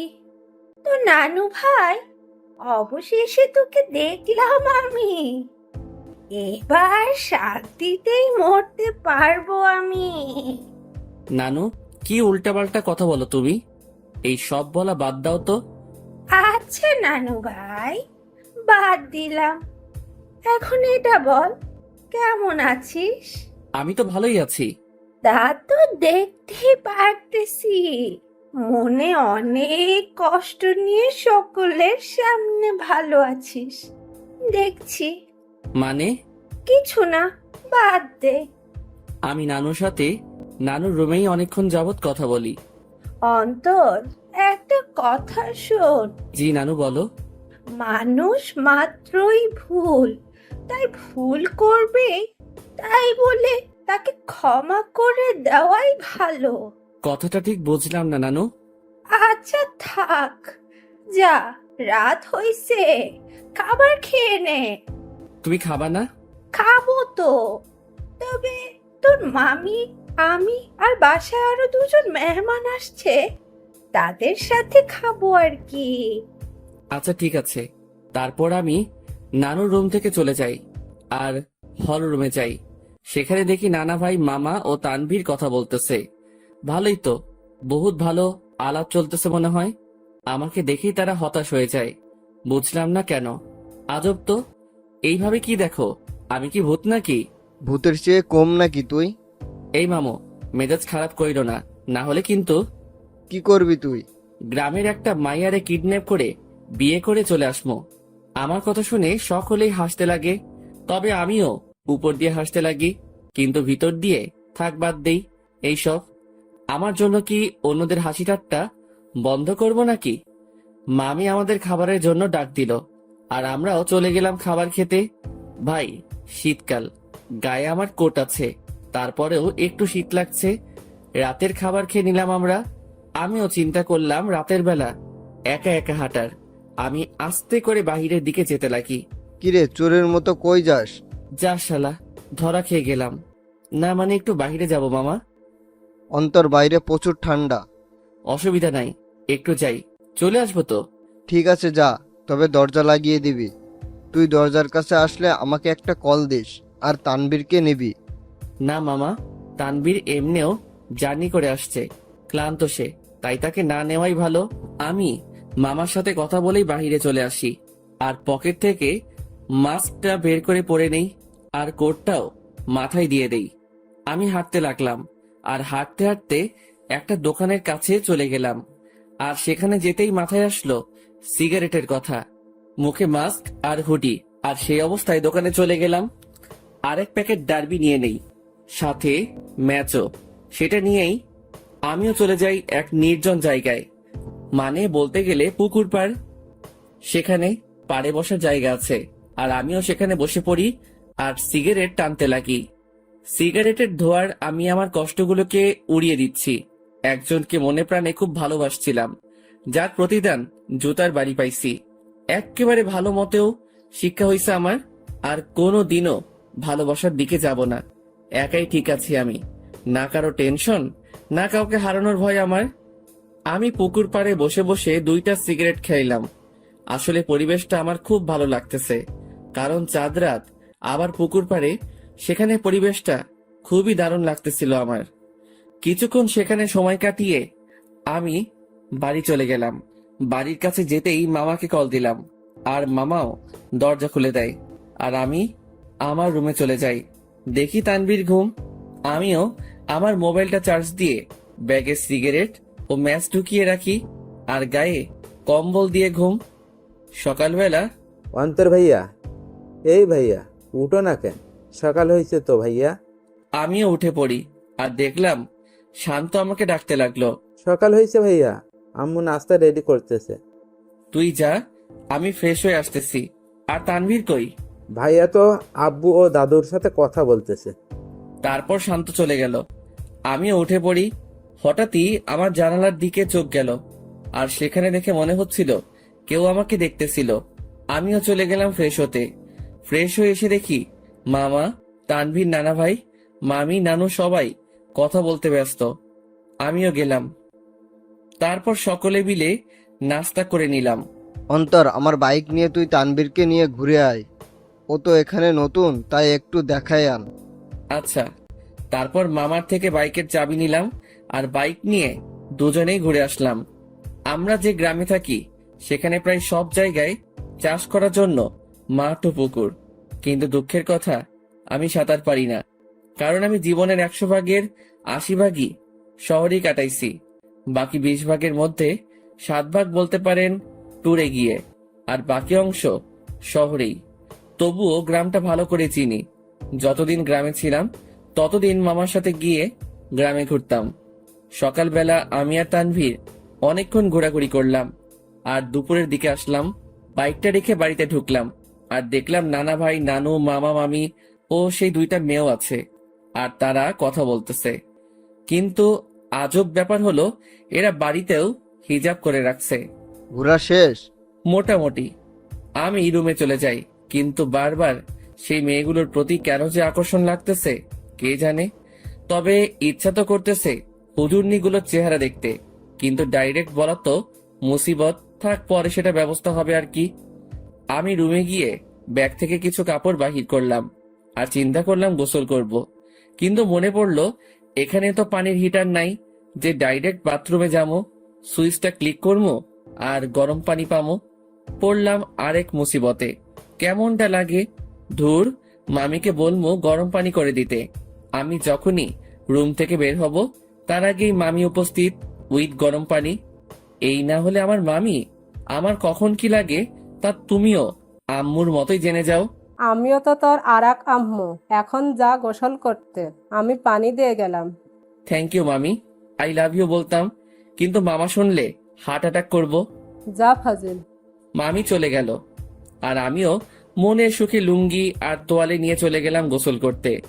গোসল শেষ করতেই আমিও রুমে আসলাম। লুঙ্গি পরা আছে, বলা যায় না কখন কোথায় খুলে যায়। জীবনে দুইটা, কখন কোথায় খুলবে তা কেউ বলতে পারে না। এক হলো কপাল, দুই হলো লুঙ্গি। আমার মনে হলো কেউ আমাকে দেখতেছে। আমিও জানালার দিকে তাকালাম, কিন্তু কেউ নাই। ভাই বলা যায় না কখন কে এসে দাঁড়ায় থাকে, তাই প্যান্ট আর টি শার্ট বাথরুমে চলে গেলাম আর সেখান থেকে চেঞ্জ করে আসলাম। আমি রুম থেকে বের হতেই এক হুজুরনি আমার সামনে এসে পড়ে। আমিও এড়িয়ে চলে যেতে লাগি। আর বাহিরে বাড়ির আঙিনায় রোদের মধ্যে দাঁড়ায় অনেক ঠান্ডা লাগতেছিল ভাই। বিশ্বাস করেন, শীতকালে শরীর ভিজা অবস্থায় কেউ গায়ে একটা ফু দেয় না, তা ব্রেকআপের চেয়ে কষ্টকর লাগে। তো আপনি এই বাড়ির লোক, তা আমাকে আগে বলতে পারলেন না? খালি খালি টেনশনে ছিলাম আমি। আমি পিছনে তাকালাম, কিন্তু চেহারা না দেখায় বুঝতে পারলাম না কে কোনটা, মানে কে কোন বোরকাওয়ালি। আমি কি জানতাম আপনি এখানে আসবেন? আজাইরা কথাবার্তা বলিয়েন না, এইসব আমি পছন্দ করি না। এত অ্যাটিটিউড ভালো না। আমি বুঝতে পারলাম এটা সেই বকবক রানী যেটা বাসে আমার মাথা খাইছে। আচ্ছা, এখানেও মুখ ঢেকে রাখলেন সেটা বুঝলাম না। আসলে এটাই তো আমাদের বাড়ির নিয়ম। পরপুরুষের সামনে আমরা চেহারা দেখাই না, তবে স্বামীকে দেখানো যাবে, এই নিয়ম আছে। আচ্ছা, আপনি কি ম্যারিড? না, আপনি? আমি ম্যারিড। তো আপনার ওয়াইফকে না আনবেন? বন্ধুকে আনলেন কেন? ও ওর বাবার বাড়িতে গেছে। তবে একটা জিনিস আমি খেয়াল করলাম, মেয়েটা এমন ভাবে কথা বলতেছে, মনে হয় সে আমার সম্পর্কে জানে, ও আমাকে চিনে। তাছাড়াও তার ভয়েসটা একটু একটু মাথা খাচ্ছে আমার। আচ্ছা, আপনি থাকেন কোথায়? সরি, বলা যাবে না। আচ্ছা, লাগবে না। আমি খেয়াল করলাম মেয়েটা আমার সাথে কথা বলতেছে, তো ঠিকই, মানে তার কথার মধ্যে আমি অন্য একরকম কিছু পাচ্ছি। মামি আসে আর আমাদের খাবারের জন্য ডাক দেয়। আমিও চলে যাই। সেখানে দেখি মামা, তানভীর, নানা ভাই উপস্থিত ও তারা বসে বসে কথা বলতেছে। কিসের এত আলাপ তোমাদের? মনে হয় কোনো বড় ধরনের গন্ডগোল পাকানোর প্ল্যান চলতেছে তোমাদের। বিয়ের? কি? কার বিয়ে? কখন? কোথায়? কোন টাইমে? দাওয়াত দিছে তো? আমি কিন্তু যাবো। শালা তোর অভ্যাস চেঞ্জ হইল না। আরে বেটা, ফ্রি খাবার কেমনে মিস করবো বেটা? ও মামা, বলো না কার বিয়ে? আমি বিরিয়ানির চান্স মিস করতে চাচ্ছি না। তোর বিয়ে? কি? এবার খা নিজের বিয়ের বিরিয়ানি। মেজাজটা এখন 440 হয়ে গেল কিন্তু। আরে তোরা থাম তো। তারপর সবাই মিলে দুপুরের খাবার খেয়ে নিলাম। অন্তর, আজকে একটু বাজারে যাব, কিছু কিনতে হবে, তুই যাবি? আচ্ছা, গেলাম আর কি, সাথে তানভীরকেও নিয়ে নিব। আচ্ছা ঠিক আছে। অন্তর, আপুর সাথে কথা বলেছিলি? সকালে বলছিলাম, যখন তানভীরকে নিয়ে বের হয়েছিলাম তখন আম্মু কল দিছিল। আচ্ছা শোন, তোরা বাজারে যাবি ভালো কথা, আমার ওষুধ আনতে ভুলিস না। জি আব্বু। তবে আমি যাব না রে, আমার একটু শরীর খারাপ লাগতেছে। আচ্ছা ঠিক আছে, তুই রেস্ট নে, আমি আর মামা যাব। তো মামা কখন যাবা? এই বিকাল করেই যাব। আচ্ছা। তারপর আমি আমার রুমে চলে গেলাম। সেখানে গিয়ে কিছুক্ষণ রেস্ট করে নিলাম। বিকেলবেলা আমি মামার সাথে বাজারে যাওয়ার জন্য রেডি হচ্ছি। আসলে কোট নিয়ে নিচ্ছি, যাতে যদি আসতে দেরি হলেও ঠান্ডা সহ্য করতে না হয়। মামা বাইক নিয়ে দাঁড়ায় আছে, আমি বাইকে বসলাম। কিরে, বাইক চালাবি? না মামা, তুমি চালাও। তারপর মামা বাইক চালাতে লাগে আর আমিও বাইকে বসে আছি। বাইক চলতেছে আপন গতিতে আর আমি বাইকে চড়তেছি আর গ্রামের প্রকৃতি উপভোগ করতে ব্যস্ত। কিছুক্ষণ পরে আমরা বাজারে চলে আসি। মামা আমাকে নামিয়ে একটা জায়গায় বাইকটা রেখে আসে। আচ্ছা মামা, কি কি নিবা বাজার থেকে? ভাগিনা, অনেকদিন পরে আমাদের বাড়িতে আসছিস, সাথে তোর বন্ধু তানভীরকে নিয়ে আসছিস, তাই আব্বু আম্মু বলেছে তোদের দুজনের জন্য কিছু নিতে। মামা, কিছু লাগবে না আমাদের, তোমার অন্য কাজ থাকলে সেটা করো। আরে আই তো তুই। মামা আমাকে টেনে নিয়ে যায় আর একটা পাঞ্জাবির দোকানে নিয়ে যায়। সেখানে আমি দাঁড়াই আছি আর মামা দোকানদারের সাথে কথা বলতে ব্যস্ত। অন্তর, এদিকে আয় তো। আমি মামার কাছে গেলাম। দেখ তো পাঞ্জাবিটা পছন্দ হয় কিনা। মামা আমাকে লাল কালারের পাঞ্জাবি দেখালো। মামা, লাল কেন? আমার তো বিয়ে না। বিয়ে হোক আর না হোক, কিন্তু এটা আমার পছন্দ হয়েছে, আর আমি চাই বিয়েতে এটা তুই পরবি। তবে ভাগিনা, এটাতে তোরে বেশ মানাবে। আচ্ছা, তোমার পছন্দ হয়েছে তাহলে নাও। তারপর মামা পাঞ্জাবিটা নিয়ে নেয় আর আমাকেও বলে তানভীরের জন্য একটা পাঞ্জাবি দেখতে। আমিও তানভীরের জন্য একটা পাঞ্জাবি দেখি আর মামাও সেটা কিনে নেয়। হয়েছে মামা, এবার খুশি? এমন ভাবে কথাগুলো বললা মনে হয় আমাকে বিয়ে করানোর প্ল্যান করে আছো। সেটাই তো। কি? না মানে সেটাই তো, যাতে তোকে একটা বিয়ে করাই দিতে পারি। ধুর মামা, আপাতত একটু শান্তি দাও আমারে। বিয়ে করলে তো তোমার মতো হাল হবে আমার। আচ্ছা চল। আমি মামার সাথে যেতে লাগি। আমরা বাজারে হাঁটতে লাগলাম আর মামাও টুকিটাকি বাজার নিতে ব্যস্ত। আমিও মামার সাথে ঘুরে ঘুরে দেখতে লাগলাম। আর তখনই একটা শাড়ির দোকানে চোখ পড়লো, যেখানে বাহির থেকে একটা শাড়ি দেখা যাচ্ছিল যার রং ছিল গোলাপি। শাড়িটা দেখে তারিনের কথা মনে পড়লো, আর তারিনের পছন্দের কালারও গোলাপি। যেদিন প্রথম তারিনকে দেখি, সে গোলাপি জামা পরে কলেজে আসছিল, যা দেখে প্রায় কলেজের সকলেই তার দিকে তাকিয়েছিল। আর আমি তো দেখেই লাট্টু হয়ে গেছিলাম। আর সেদিনই তারিনকে আমার ভালো লেগে যায়। এরপর তারিনের পিছেই পড়ে যাই, আর প্রায় একটা সপ্তাহের মতো পিছে পড়েছিলাম।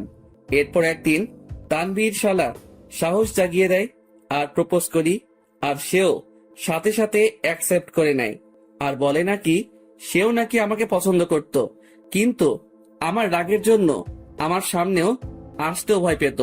আসলে আমি সব সময় নিজেকে শান্ত রাখার চেষ্টা করি, কিন্তু যখন রেগে যাই তখন শান্ত হতে অনেক সময় লাগে। আর যার উপর রেগে যাই তাকে সহজে ক্ষমা করি না। কিন্তু তারিনের ব্যবহারটা আমার মোটেও ভালো লাগেনি। আসলে আমি বুঝতে পারলাম তার মধ্যে আমার জন্য কোনো ভালোবাসাই ছিল না, জাস্ট ভালো লাগাই ছিল, যেটাকে আমি ভালোবাসা ভেবে বসেছিলাম। আর সেটাই আমার বড় ভুল ছিল। ভালোবাসা মানে একে অপরের প্রতি বিশ্বাস, ভরসা। কিন্তু তারিনের জন্য আমি তানিয়ার সাথে মিলে তারিনের বার্থডে সেলিব্রেশন করার জন্য প্ল্যান করলাম। কিন্তু তারিন মনে করে বসেছিল আমার আর তানিয়ার মধ্যে কোনো কিছু চলতেছে। যদি তারিন আমাকে বিন্দু মাত্র বিশ্বাস করত, তাহলে সেটা কখনোই মাথায় আনতো না।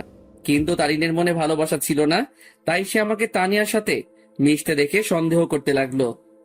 আমি মনে করেছিলাম তারিনকে তার বার্থডে পার্টির সারপ্রাইজ দিব, কিন্তু সেই আমাকে বড় ধরনের সারপ্রাইজ দিয়ে বসে আছে। তার জন্য আমি একটা সপ্তাহ শান্তিতে ঘুমাতে পারি নাই, কারণ আমি তারিনের জন্য তার পছন্দের জিনিসগুলো কিনতে আনতে ব্যস্ত। কারণ আমি তারিনকে খুশি দেখতে চাই।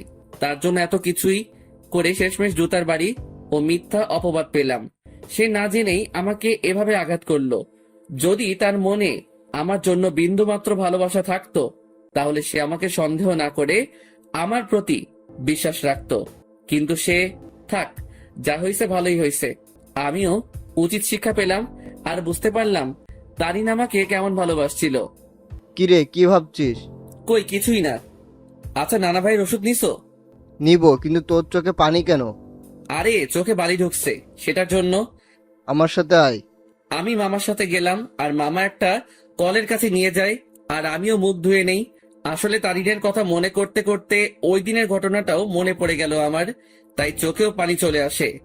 সেদিন তারিন আমাকে যেভাবে মারলো, আমি বুঝতে পারলাম সে কতটা ঘৃণা করে আমাকে। সে সত্যি না জেনেই আমাকে আঘাত করলো, যা থেকে বোঝা যায় তারিনের ভালোবাসা কত দূর। চল বাড়ি যাব, বাজার শেষ। নানা ভাইয়ের ওষুধ নাও। মামা চলে গেল ওষুধ নিতে আর আমাকে বাজারের ব্যাগ ও পাঞ্জাবির প্যাকেটগুলো দিয়ে গেল। আমিও সেগুলো নিয়ে বাইকের কাছে চলে গেলাম। আজ তারিনের কথা মনে পড়তে লাগলো, কিন্তু তাকে এখন আমি ঘৃণা করি। তার ভালোবাসার রূপ দেখলাম ভালো করেই। জানি না কোথায় আছে সে, কি করতেছে। দূর, এর কথা কেন ভাবতে লাগলাম? সে যেখানে থাক ভালো থাক, মোট কথা আমার থেকে দূরে থাকলেই ভালো। আমার আশেপাশেও যাতে এই মেয়েটাকে যেন না দেখি আমি। মামা ওষুধ নিয়ে আসে, তারপর মামা বাইক নেয় আর আমিও বসে পড়ি ব্যাগ নিয়ে। তারপর আমরা বাড়ি ফিরি। আমি ব্যাগগুলো ডাইনিং টেবিলে রেখে আমার রুমে চলে যাই। সেখানে বসে বসে আমিও মোবাইল নিয়ে ব্যস্ত, কিন্তু তানভীর রুমে ছিল না। শালা ঠান্ডার মধ্যে গেল কই? কিছুক্ষণ পরে মামি আসে আর নাস্তার জন্য যেতে বলে। আমিও মোবাইল চার্জে লাগিয়ে নাস্তা করতে চলে যাই। দেখলাম তানভীর উপস্থিত আর সে মামা ও ও নানা ভাইয়ের সাথে কথা বলতেছে। কিরে তানভীর, কই ছিলি তুই? আরে এমনি একটু বের হলাম আর কি। তারপর নাস্তা করি আর রুমে চলে যাই। সেখানে তানভীরও আসে। তোর নাম্বার বন্ধ কেন? কি বলিস, নাম্বার বন্ধ? কোনটা? কেন, শেষে 86 ওইটা? ও ওইটা, ওইটা তো নষ্ট হয়ে গেছে। নষ্ট হয়েছে নাকি তুই নষ্ট করছিস? আমি করছি। কেন, তোর কাছে আমার শেষে 68 ওয়ালা নাম্বারটা নাই? আছে তো। সেটাতে কল দিলে পাবি। আচ্ছা, তানিয়ার সাথে কথা হয়েছে তোর? আরে আরেকটু আগেও তো কথা বলে আসলাম তার সাথে। কি? আরে ফোনে কথা বললাম আর কি। তুই কি মনে করছিস তানিয়া এখানে আর আমিও তার সাথে ঘুরে ঘুরে কথা বলতেছি? আমি তো এটা মনে করি নাই। তুই এই কথাটা বললি কেন? আরে শালা, তুই তো এটাও ভাবতে পারিস, তাই আগে বলে দিলাম আর কি। আচ্ছা বাদ দে। আর শোন, তানিয়াকে আমার পক্ষ থেকে সরি বলে দিস ওই দিনের ঘটনার জন্য।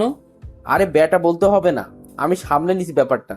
তারপর তানবীরের সাথে রাতে খাবারের আগ পর্যন্ত আড্ডা দেই। তারপর মামা এসে আমাদের খাবারের জন্য ডাকে আর আমরাও খাবার খেয়ে নেই। এরপর রাতে আম্মু আব্বুর সাথে কথা বলে নিলাম আর মোবাইলে সকাল ভোরের জন্য অ্যালার্ম দিলাম, যাতে সকালে উঠে নামাজ পড়ে গ্রামের শীতকালে সকালের দৃশ্য উপভোগ করতে পারি। এরপর দিলাম ঘুম। সকাল ভোরে আমার অ্যালার্ম বেজে ওঠে আর আমিও উঠে পড়ি। আমার অ্যালার্ম শুনে তানভীর কিছুটা নড়ে ওঠে। আমিও অ্যালার্মটা বন্ধ করে দেই আর শালা আবার ঘুম। আমিও ফ্রেশ হয়ে নেই আর বাসার থেকে উজু করে নেই। এরপর দরজা খুলে আমিও চলে গেলাম মসজিদে ফজরের নামাজের জন্য। মসজিদে নামাজ শেষ করে এবার বেরিয়ে পড়লাম ঘোরার জন্য। চারিদিকে কুয়াশায় ঘেরা, সামনে কি আছে কেউ দেখতে পারবে না। আর গ্রামের পরিবেশে এটা একটা অসাধারণ ও মুগ্ধকর মুহূর্ত। তবে এটাই না, এখন সবচেয়ে আকর্ষণীয় জিনিস দেখার বাকি, যেটা প্রায় অনেকে দেখতে গ্রামে আসে। আর সেটা হলো শীতকালে সকাল ভোরে সূর্যোদয়। ভাগ্যিস আমি কোট শু পরে বের হইছি, না হলে এমনিও ঠিক না জমে কুলফি হয়ে যাইতাম। আমি হাঁটতে লাগি আর কিছু স্বপ্ন দেখছিলাম, সেইগুলো ভাবতে লাগি। একদিন এক শীতের সকালে তাকে নিয়ে হাঁটবো, একটা চাদরকে দুজনে ভাগাভাগি করে নিয়ে পড়বো, একে অপরকে ধরে সেই কুয়াশা ভরা রাস্তায় একে অপরকে নিয়েই মগ্ন থেকে হেঁটে যাব। তাকে নিয়ে শীতের সকালে সূর্যোদয় দেখব আর সকালবেলা দুজনে ঠান্ডা ঠান্ডা খেজুরের রস খাবো। হয়তো এটা কোনোদিনও পূরণ হবে না, স্বপ্নই থেকে যাবে। থাক, কেউ লাগবে না আমার। আমার লাইফ আমি একা এনজয় করব। তার ভালোবাসার কোনো প্রয়োজন নেই আমার। তার ভালোবাসার নমুনা দেখলাম ভালো করেই। যার মধ্যে আমার জন্য বিন্দুমাত্র বিশ্বাস নেই, সে কি করে আমাকে ভালোবাসবে? ভালোবাসার মধ্যে বিশ্বাসের অবদান বেশি, কারণ একে অপরের প্রতি বিশ্বাসী ভালোবাসাকে আরো বাড়িয়ে তোলে। সূর্যোদয় শুরু হয় আর আমিও রাস্তায় দাঁড়িয়ে দেখতে লাগি। পকেটে হাত দেওয়া অবস্থায় সেই মুগ্ধকর দৃশ্য দেখতে ব্যস্ত আমি। সূর্যোদয় শেষ আর কুয়াশাও আস্তে আস্তে দেখা যেতে লাগে আর শেষ হতে লাগে। তাই আমিও চিন্তা করলাম, শীতের সকাল, দেখি যদি কোনো চায়ের দোকান পাই তাহলে এক কাপ গরম চা খাওয়া যায়। আমিও হাঁটতে লাগি আর ভাগ্যক্রমে একটা চায়ের দোকানও পেয়ে গেলাম। আমিও সেখানে যাই। এক কাপ চা দেন তো। জি দিচ্ছি, বসেন। আমি বসে আছি আর পকেটে হাত, কারণ হাত প্রায় ঠান্ডা হয়ে আসছে। এখন যদি তানভীরের পাশে থাকতো তাহলে আমার এই ঠান্ডা হাত তার পিঠে ঢুকাই দিতাম। প্রতি শীতেই সালারে এই চাকা দেই আমি। চা দিয়ে গেল আর আমিও পকেট থেকে হাত বের করে দুই হাত দিয়েই চায়ের গ্লাস ধরি। চায়ের গ্লাসের তাপ দিয়ে হাত গরম করতেছি আর একটু একটু চুমুক দিচ্ছি চায়ে। চা খাওয়া শেষ করলাম আর পকেট থেকে মানি ব্যাগটা বের করে চায়ের বিল দিয়ে দিলাম আর সেখান থেকে চলে আসলাম। আমি বাড়ির দিকে যেতে লাগি। বাড়ি আঙিনায় যেতে দেখি সামনে একটা সিএনজি। মনে হয় বাড়ি থেকেও আসছে। থাক, যেই আসুক আমার কি। আমিও আস্তে করে বাড়িতে ঢুকে যাই আর নিজের রুমের দিকে চলে যাই। রুমে প্রবেশ করা মাত্রই আমার চোখ কপালে উঠে গেল। তোমরা? কি রে হারামজাদা, ভালোই তো মজা মাস্তিতে আসিস। জি হ্যাঁ, আমার রুমে আমার আম্মু আব্বু উপস্থিত আর তানভীরও ঘুম থেকে উঠে গেছে। তোমরা এখানে কেমনে? কালকে না তোমাদের সাথে কথা বললাম আমি? আমরা 11টার গাড়িতে উঠি আর এখানে চলে আসি। এখানে আসার কারণটা কি? তাও হঠাৎ করে চলে আসলা, ব্যাপারটা বুঝলাম না। আমার আম্মু আব্বুর বাড়ি আর আমি আসবো না, এটা কি ধরনের কথা? আসবে মানা কি করলো, কিন্তু হঠাৎই না বলে চলে আসলা, ব্যাপারটা আমাকে একটু চিন্তায় ফেলে দিল। চুপ হারামজাদা, এত চিন্তা করতে হবে না তোকে। তোর জন্য আমি তানভীরকে মারলাম। মানে? আর বলিস না দোস্ত, আমাকে তুই মনে করে আমি ঘুমানো অবস্থায় মাথায় দিল একটা। তুই শালা মাইরের যোগ্য। আম্মুর কাছে গিয়ে আম্মুকে জড়িয়ে ধরলাম। তো মাই আম্মা যান, একটু বলবেন আপনার চেহারা এত খুশি কেন? কারণ আমার আব্বু জানটাকে পেয়ে গেলাম যে। কেমন আছিস আব্বু? কোনো অসুবিধা হচ্ছে না তো?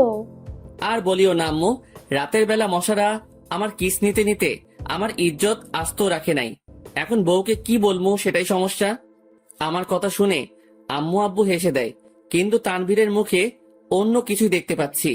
কিরে তানভীর, তোর কি হয়েছে আবার? কই কিছুই না, আমার ঠান্ডা লাগছে, আমি ঘুমাই। যা ঘুমা তুই। আমি আম্মু আব্বুকে নিয়ে হলরুমের দিকে গেলাম আর দেখলাম মামা নানা ভাই কথা বলতেছে। আপু, এটা কি আসলেই তোর ছেলে? কেন? তোরে কি করলো? আর বলিস না আপু, আসতে না আসতেই আমার জীবনের অর্ধেক আগেই টানা টানা করেছে, আর এখন বাকিটুকু করতেছে আর কি। এই মামা, মেজাজ গরম করিও না, না হলে যে একেবারে জায়গা বরাবর বাস দিমো। আল্লাহ কি দেখে তোরে বানাইছে বুঝি না, একবারে ফাজিল এর বাপ তুই। আজ আছি তো তাই এসব বলতেছো, একদিন এই ফাজিলটা থাকবে না, সেদিন মিস করলেও লাভ হবে না মামু। প্রথম কথা তুই ফাজিল না, শয়তানের নানা, আর শয়তান মরে না, বুঝছস? ওকে দেখা যাবে। মামা ভাগিনার ঝগড়া শেষ হয়েছে? হয় নাই, আরো বাকি আছে। মামু, মেজাজটা কিন্তু 440 করছো। কোন সময় কোন অঘটন ঘটাই দেই আর তোমারে ফাঁসাই দিমো কিন্তু। কেন, কি করবি তুই?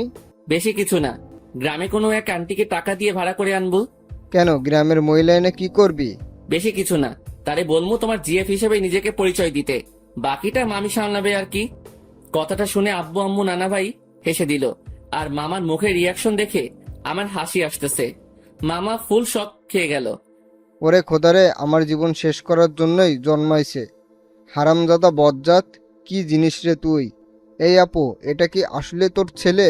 আমার সন্দেহ হচ্ছে, এটাকে মনে হয় ভুল করে নিয়ে নিচ্ছিস তুই। আম্মু আব্বু হাসতেছে কারণ তারা ভালো করেই জানে মামা ভাগিনার কাণ্ড। এভাবে কিছুক্ষণ মজা করে রুমে চলে যাই। সকালে নাস্তার সময় আমরা সকলে একত্রে হই। আমি, আব্বু, মামা, নানা ভাই, শান্ত, তানভীর, আমরা সকলে নাস্তা করে নিলাম। অন্তর, তুই এমন কেন? আমি আবার কি করলাম? বাবা রে, তুই কি আমাদের কিছুই মনে করিস না? আরে কি হয়েছে, কান্না করতেছো কেন? সমস্যা কি একটু বলো তো, কি করলাম আমি? আমি আব্বুকে জড়িয়ে ধরলাম। যদি কোনো ভুল কিছু করে থাকি ক্ষমা করে দিও। আর ওই দিনের ব্যাপারটার জন্য সরি। আসলে মাথা ঠিক ছিল না, তাই কথা বলতে ইচ্ছে করতেছিল না, তাই রাগ করে টেবিল থেকে গ্লাস ফ্লোরে ছুঁড়ে মারি। আব্বু আমাকে খুব শক্ত করে জড়িয়ে ধরে। আমি বুঝতে পারলাম আব্বুর মনে কিছু একটা চলতেছে, কিন্তু কি তা বুঝতে পারতেছি না। আচ্ছা আব্বু, চলো একটু ঘুরে আসি দুজন মিলে। চল। আমি আব্বুকে নিয়ে গ্রামে ঘুরতে গেলাম আর দুপুর পর্যন্ত ঘুরলাম। এরপর বাসায় আসলাম। অন্তর, তুই সত্যি কি ভালো আছিস? তোর মনে কোনো কষ্ট নেই তো? আমাকে দেখে কি মনে হয় তোমার আমি কষ্টে আছি? কষ্টে থাকলে কেউ তিরিং বিরিং করে ঘুরে বেড়ায় নাকি? মজা মস্তি করে নাকি? আল্লাহর রহমতেই ভালো আছি আমি। তবে তোমার কেন মনে হচ্ছে আমি ভালো নেই? না, এমনি। আচ্ছা চল ভিতরে যাই। আমরা ভিতরে গেলাম। দুপুরের খাবার সময় আমরা সকলে মানে সকল ছেলে মানুষ একত্রে খাবার খেয়ে নিলাম। তারপর আর কি, অন্যান্য দিন যা করি সেটাই করে সন্ধ্যা পর্যন্ত পার করলাম। সন্ধ্যায় আমি মোবাইলটা চার্জে লাগিয়ে আসি নাস্তার জন্য। হল রুমে এসে দেখি সকলে কি নিয়ে আলোচনা করতে ব্যস্ত। আমিও গেলাম তাদের কাছে। আচ্ছা, আমি একটা জিনিস বুঝলাম না, আমি আর তানভীর যেদিন আসলাম সেদিন থেকে তোমরা আমাকে ছাড়া বাকি সবাই আলোচনা সভা তৈরি করে আলোচনা করতে ব্যস্ত। এখন আজকে আব্বু আম্মু আসলো, আজকে আব্বুকে নিয়েও তোমরা শুরু করে দিলে। আসলে কি এমন আলোচনা করতেছো তোমরা? আমার কথাগুলো শুনে সবাই থমকে গেল। মনে হয় আমি তাদের কাছে তাদের জান চাইছি। কিছু না রে, এমনি আড্ডা চলতেছে আর কি। মামা, নানা ভাই তারা এতই ফ্রেন্ডলি যে তাদের সাথে আড্ডা দিতে হেব্বি মজা হয়, তুইও আয়। আমি তাদের কাছে গিয়ে আড্ডা দিতে ব্যস্ত, কিন্তু সকলের চেহারায় অন্য কিছু দেখতে পাচ্ছি আমি। তারা আমার থেকে কথা লুকাচ্ছে তা আমি শিওর, কিন্তু কি সেটা জানি না। তবে আমাকে জানতে হবে। সন্ধ্যায় সকলে নাস্তা করে নিলাম, আমি একটু বাইরে যাব। আচ্ছা যা, কিন্তু 9টার আগে বাসায় আসবে। আচ্ছা। তারপর আমি বাইরে গেলাম। কিছু দূর হাঁটতেই মনে পড়লো মোবাইলের কথা, যেটা আমি চার্জে দিয়ে আসছি। তাই আমিও আবার বাড়ির দিকে গেলাম, দরজা মুখোমুখি দেওয়া। আর আমি হলরুমে যেতেই দেখি সেখানে কেউ নেই। কিরে, আমি আসার আগ পর্যন্ত তো আব্বু, নানা ভাই, মামা, তানভীর এখানেই ছিল, তাহলে কই গেল? আমিও আমার রুমের দিকে যাই, আর চার্জ থেকে মোবাইলটা নিয়ে বেরিয়ে আসতেই নানুর রুম থেকে কথা বলার আওয়াজ পাই। আব্বু, আমি তানভীরের কাছ থেকেই সকল কথা শুনে তাকে তোমাদের কাছে পাঠালাম। শুধু তাই না, তারিনও আমাকে কল দিয়ে সত্যিটা বলে যে সে কি কি করছে অন্তরের সাথে। প্রথম আমারও রাগ উঠছিল, তারপর তারিন কান্নাকাটি করতে লাগে আর সে তার ভুল বুঝতে পারে। তোমাদেরও সবটুকু বললাম, অন্তরকে বুঝতে দিই নাই। আমরা তার কষ্ট সম্পর্কে অনেক আগেই জেনে গেছি। রেহেনা, মা শোন, আমাদের বুদ্ধিমতো অন্তরকে এখানে আনলাম আর আটকে রাখলাম। তাকে বুঝতেও দেই নাই যে আমরা এখানে তার বিয়ের ব্যবস্থা করছি। আমি কথাগুলো শুনে নিস্তব্ধ হয়ে গেলাম। খুব বড় ধরনের শখ খেলাম আমি। তার মানে আমাকে এই কারণে আম্মু নানার বাড়িতে পাঠাইছে। আমি কি বলবো বা করব কিছুই বুঝতে পারলাম না। আমি মোবাইল নিয়ে আস্তে করে বাহিরে যাই, আর নানুর রুমের জানালা খোলা, সেটা দিয়ে আমি কোনো মতে নিজেকে আড়াল করে বাইরে থেকে তাদের দেখতে ও কথাগুলো শুনতে লাগি।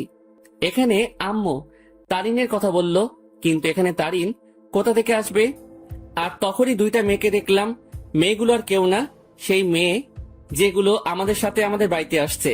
তাদের চেহারায় এখনো পর্দা করা, তবে তারা তাদের পর্দা খুলতে লাগে। তাদের পর্দা খোলা শেষ, কিন্তু আমি তাদের পিছনের অংশটুকুই দেখতে লাগলাম। এরপর তারা দুজনেই ঘুরতেই সেই লেভেলে শখ খেয়ে গেলাম আমি, কারণ আমি তাদের চেহারা দেখলাম। যে মেয়েটা আমার মাথা খাইছে সেটা আর কেউ না, তারিন। আর তার পাশের মেয়েটা হচ্ছে তানিয়া। কি ধোকা দিল রে দুইটাই! ভাইরে ভাই, কি জিনিস এরা! আমার আগেই সন্দেহ হয়েছিল এই দুইটার উপর, তবে চেহারা দেখার ইচ্ছা ছিল, কিন্তু দেখতে পারি নাই।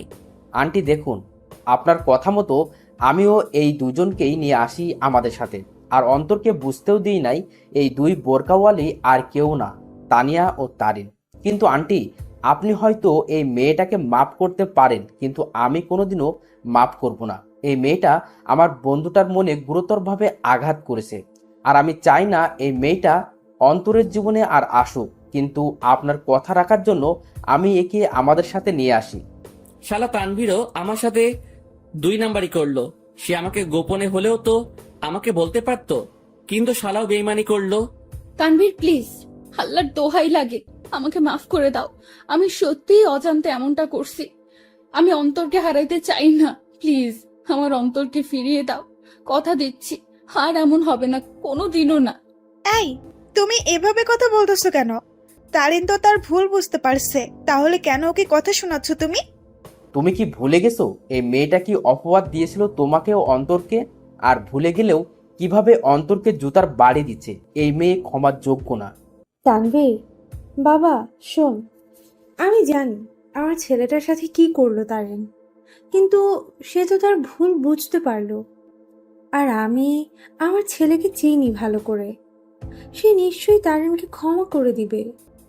কিন্তু আন্টি, আমার মনে হয় না অন্তর এই মেয়েটাকে ক্ষমা করবে। আমি অন্তরকে ভালো করে চিনি, কারণ অন্তরের সাথে কেউ শত্রুতামি করলেও অন্তর ক্ষমা করে দিতে পারে, কিন্তু এই মেয়েটা অন্তরের মন ভাঙছে। তাই তো বাবা, আমরা অন্তর ও তারিনের বিয়ের ব্যবস্থা করেছি, যাতে বিয়ের পর অন্তর তারিনকে বুঝতে পারে আর ক্ষমাও করে দেয়। আর এই জন্যই আগামীকালেই অন্তর ও তারিনের বিয়ে দিব আমরা সকলে মিলে। তানভীর, আমি অন্তরকে না পেয়ে মরেই যাব। দেখো তানভীর, আমি জানি আমি অনেক বড় ভুল করছি, কিন্তু বিশ্বাস করো, অন্তরকে আমি নিজের থেকেও বেশি ভালোবাসি। তানভীর, আমি তোমার পায়ে পড়ি, একমাত্র তুই পারিস অন্তরকে আমার করে দিতে। এই মেয়ে দূরে থাক আমার থেকে। আর আন্টি, আঙ্কেল যেহেতু আপনার অন্তরকে না জানিয়ে অন্তরের বিয়ের ব্যবস্থা করছেন, যদি অন্তর জানতে পারে যে আপনাদের প্ল্যানে আমি জড়িত, তাহলে অন্তর আমাকে কখনোই ক্ষমা করবে না। তাই আপনারাও কেউ বলিয়েন না যে আমি আপনার সাথে ছিলাম। কিন্তু তানভীর, আমি তো সত্যিটা জেনেই গেছি। আর কথা রইল বিয়ের, সেটা তখনই হবে যখন আমি এখানে থাকবো। তার আগেই আমি এখান থেকে কেটে পড়বো। ঠিক আছে বাবা, আমরা এটা বলবো না যে তুমি সব জানতে। আমরা ব্যাপারটা লুকাবো অন্তর থেকে। এবার আমার সামনে সকল সত্য চলে আসলো। বাহ, ভালোই তো প্ল্যান করছে। আর কি বললো তারিন? সে আমাকে ভালোবাসে, তাই না? আর ভালোবাসা লাগবে না। বিয়ে তো দূরে থাক, তার চেহারাও দেখতে আমি ইচ্ছুক নই। আমিও চলে গেলাম। কোনো মতে রাত 8টা পর্যন্ত বাইরে কাটালাম। আমি বাড়ি আসলাম আর দেখলাম তারা কথা বলতেছে। আমি তো এখন জেনেই গেছি তাদের কি নিয়ে আলোচনা হতো এতদিন। তারা আমার থেকে কথা লুকাইছে। এবার আমিও তাদের বুঝতে দিব না আমিও তাদের গোপন কথাটা জেনে গেছি। সকলে মিলে রাতের খাবারটা খেয়ে নিলাম। তবে আমি চুপচাপ ভাবে থাকি আর তাদের বুঝতে দেই না আমার মনে কি চলতেছে। আমি কারো সাথে কোনো কথা না বলে চলে যাই রুমে। কিরে, কি করিস? কিছু না। কিরে, এভাবে চুপচাপ আছিস কেন? আমার ঘুম আসতেছে। Bye, good night. আমি কম্বলটা গায়ের উপর দিয়ে শুয়ে পড়ি। রাত প্রায় 12টা বাজে। তানভীর ঘুমায়, কিন্তু আমি ঘুমাইনি। কারণ আমি চলে যাব এখান থেকে, কাউকে বলেও যাব না। আমিও উঠে আমার ব্যাগ গুছিয়ে নিয়ে রেডি হয়ে আস্তে করে ব্যাগ নিয়ে রুম থেকে বেরিয়ে পড়ি আর আস্তে করে দরজা খুলে বাসার বাইরে চলে যাই।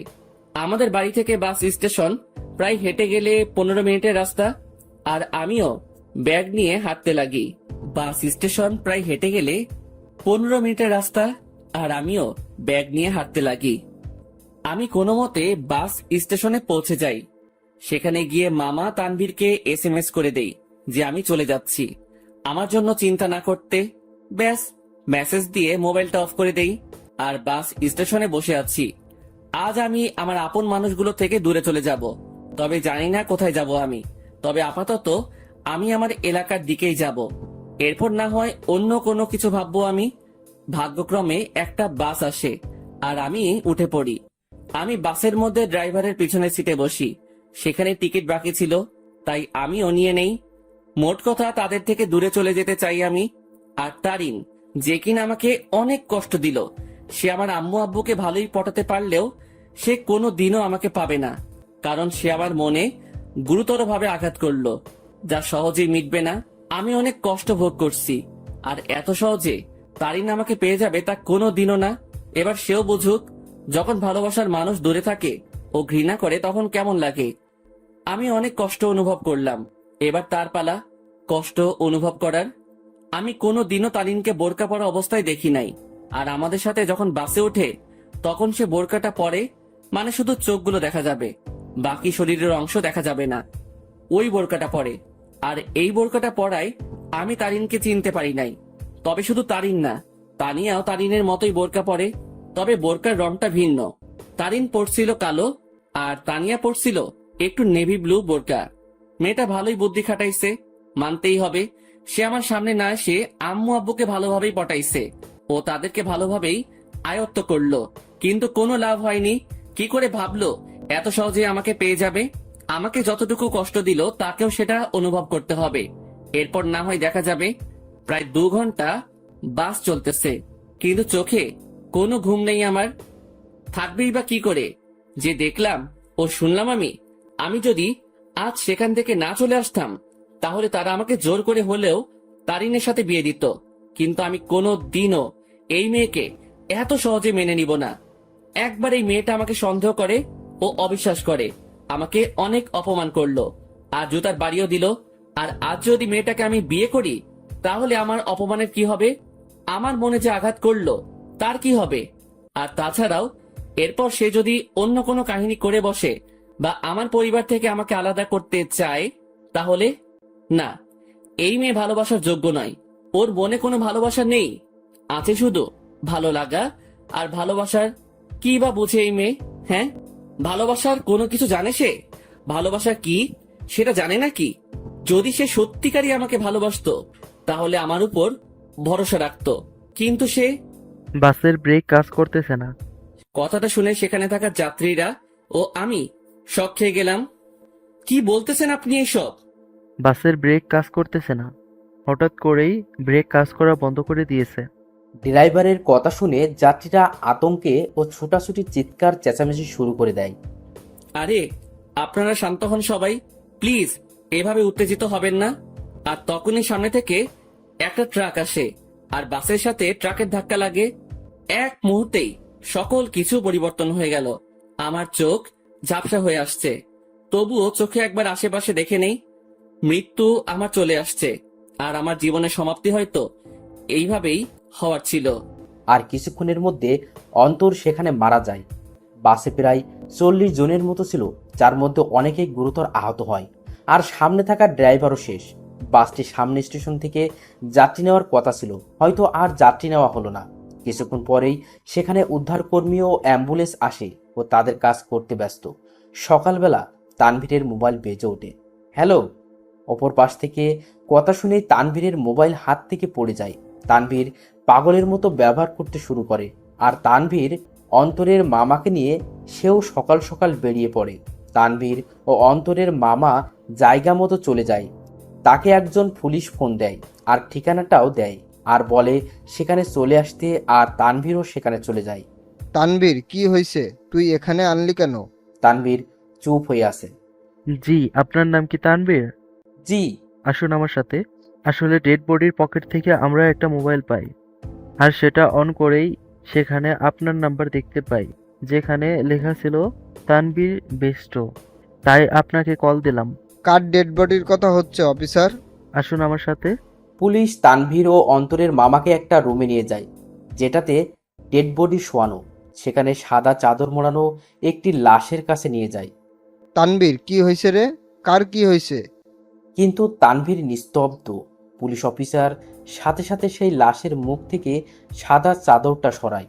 সাথে সাথে অন্তরের মামা লাশ দেখে থমকে যায়, কারণ এটা তার ভাগ্নে অন্তরের ডেড বডি। এই তানভীর, এটা কে? দেখতে তো পুরাই আমাদের অন্তরের মতো লাগতেছে। তানভীরের সাথে সাথে সেই বডিটা ধরে চিৎকার করে কান্না করতে লাগে, কারণ আজ তার বন্ধু তার থেকে বহুদূরে চলে গেছে, যেখান থেকে আর কোনোদিনও ফিরবে না। এই অন্তর, এভাবে শুয়ে আছিস কেন? এই এই অন্তর, দেখ ভাই, এভাবে শুয়ে থাকিস না, কথা বল ভাই। এই, তুই না আমাকে ভাই ডাকছিস, আর তুই না বলতি তুই আমার কথা শুনবি, তাহলে শালা এভাবে শুয়ে আছিস কেন? এই অন্তর। এই, তুই কাকে অন্তর বলতেছিস তানভীর? আমাদের অন্তর তো বাসায়। আর তখনই অন্তরের মামার মোবাইলে কল আসে আর দেখে তার বোন কল দিছে। কি রে ভাই, কই গেছিলি? আর তানভীর, অন্তর কই? অন্তরের মামা এই কথাটা শুনে থমকে যায়, কারণ বলল অন্তর ওর বাড়িতে নেই। সাথে সাথে কল কেটে দেয় আর স্ক্রিনের দিকে তাকায়। সেখানে অন্তরের একটা মেসেজ দেখে। সেও সেটা দেখতে লাগে। সেখানে লেখা ছিল, মামা, আমি তোমাদের মনের গোপনের তথ্যটা জেনে গেছি, কিন্তু তোমরা আমার মনের অবস্থা জানো না।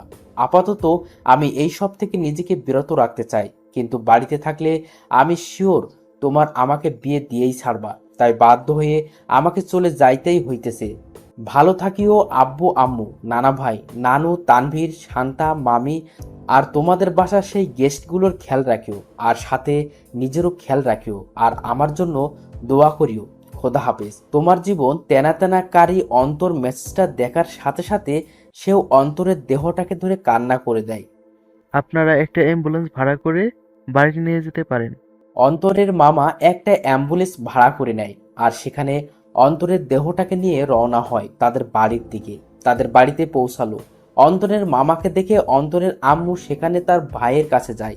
কি রে ভাই, কই গেছিলি? আর তানভীর, অন্তর কই? কিন্তু তার ভাই চুপ হয়ে আছে। কি রে ভাই, কথা বলিস না কেন?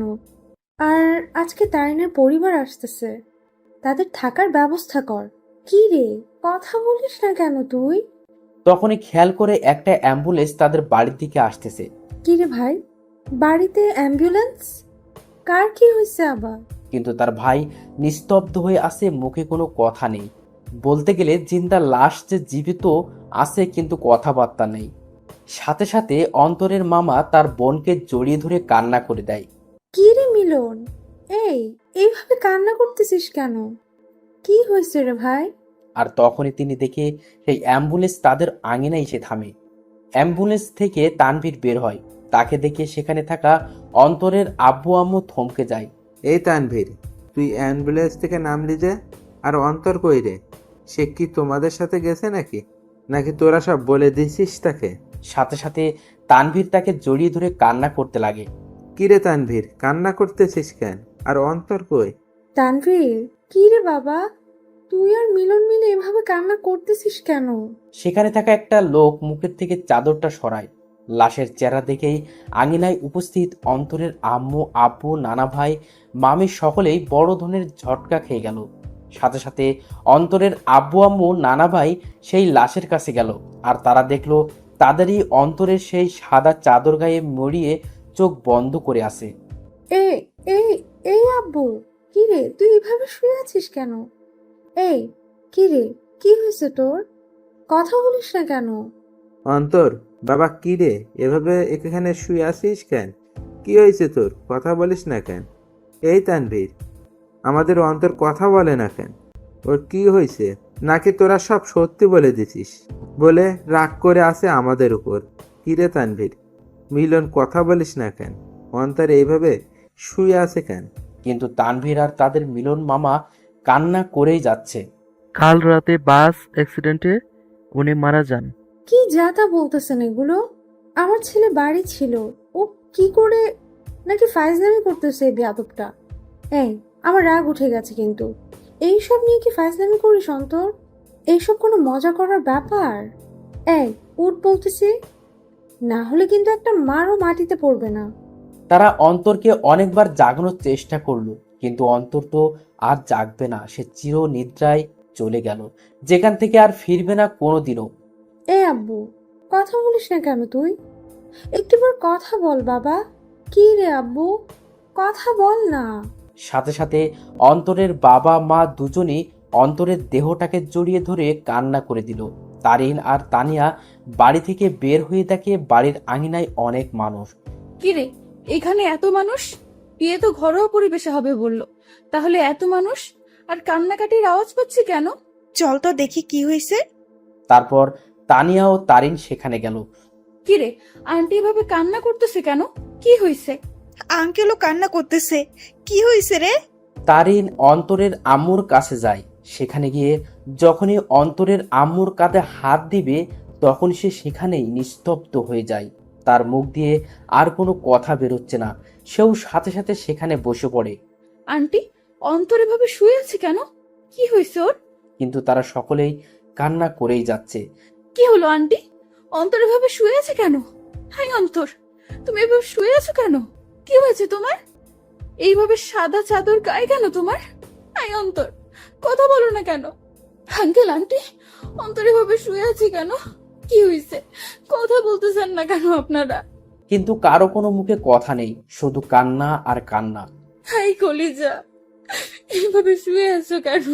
আমি জানি তুমি আমার উপর অনেক রাগ করে অভিমান করে বসে আছো, কিন্তু বিশ্বাস করো, আমি সত্যি তোমাকে ভালোবাসি।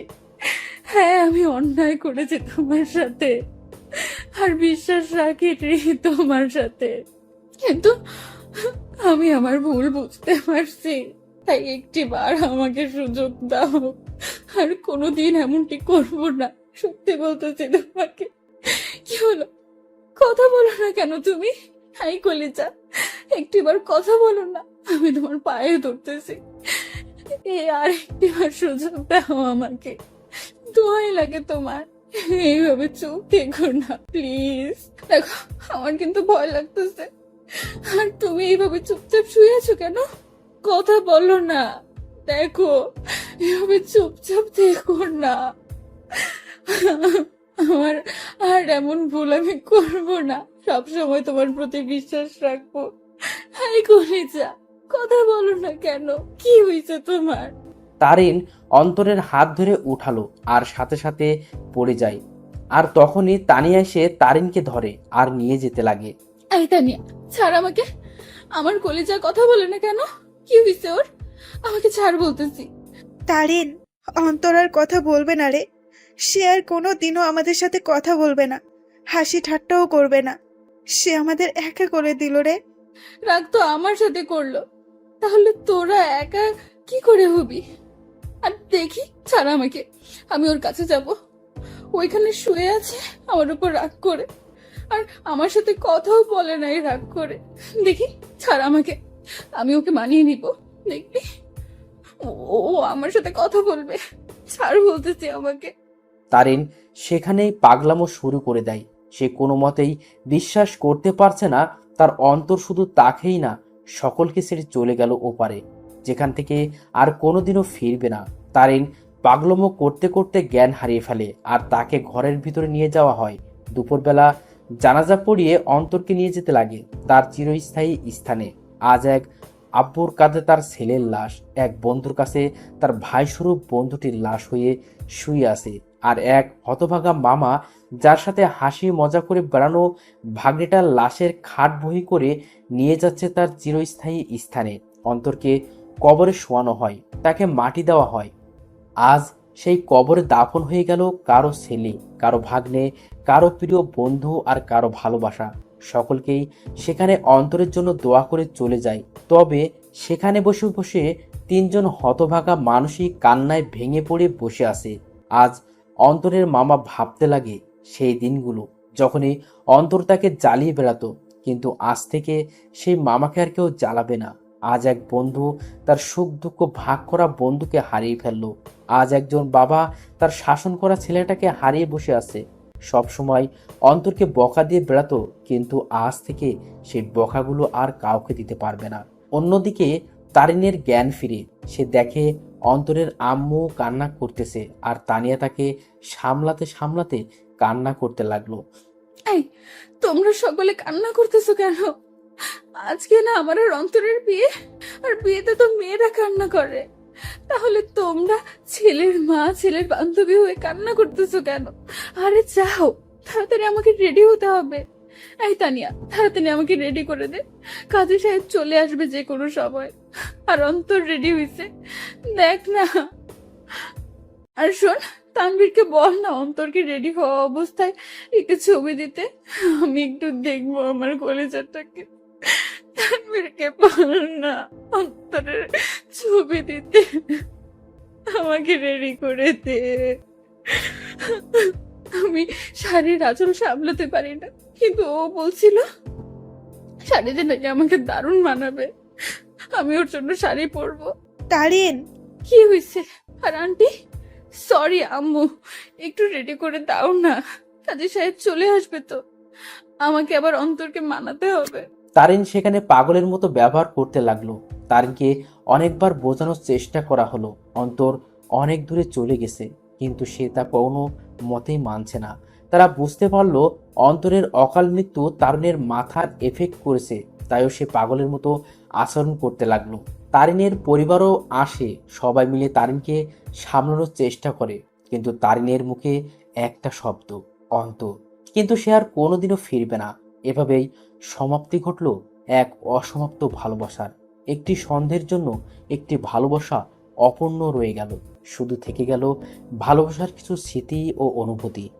ভালোবাসার মধ্যে সবচেয়ে গুরুত্বপূর্ণ হলো বিশ্বাস। একে অপরের প্রতি বিশ্বাস যত মজবুত থাকবে, ভালোবাসাও তত শক্ত হবে। সন্ধ্যের জন্য একটি ভালোবাসা সম্পূর্ণ শেষ হয়ে যায়, তবে বর্তমানে ভালোবাসার মানুষগুলো অনেক আজব, কারণ আমরা ভুল মানুষের উপর বিশ্বাস করে ফেলি আর সঠিক মানুষকে সন্দেহ করে বসি। তাই ভালো যেহেতু বাসবেন, তার আগেই সেই ব্যক্তিটার সম্পর্কে একটু ধারণা নিয়েই তবেই ভালোবাসিয়েন আর ভালোবাসার প্রতি ভরসা রাখবেন।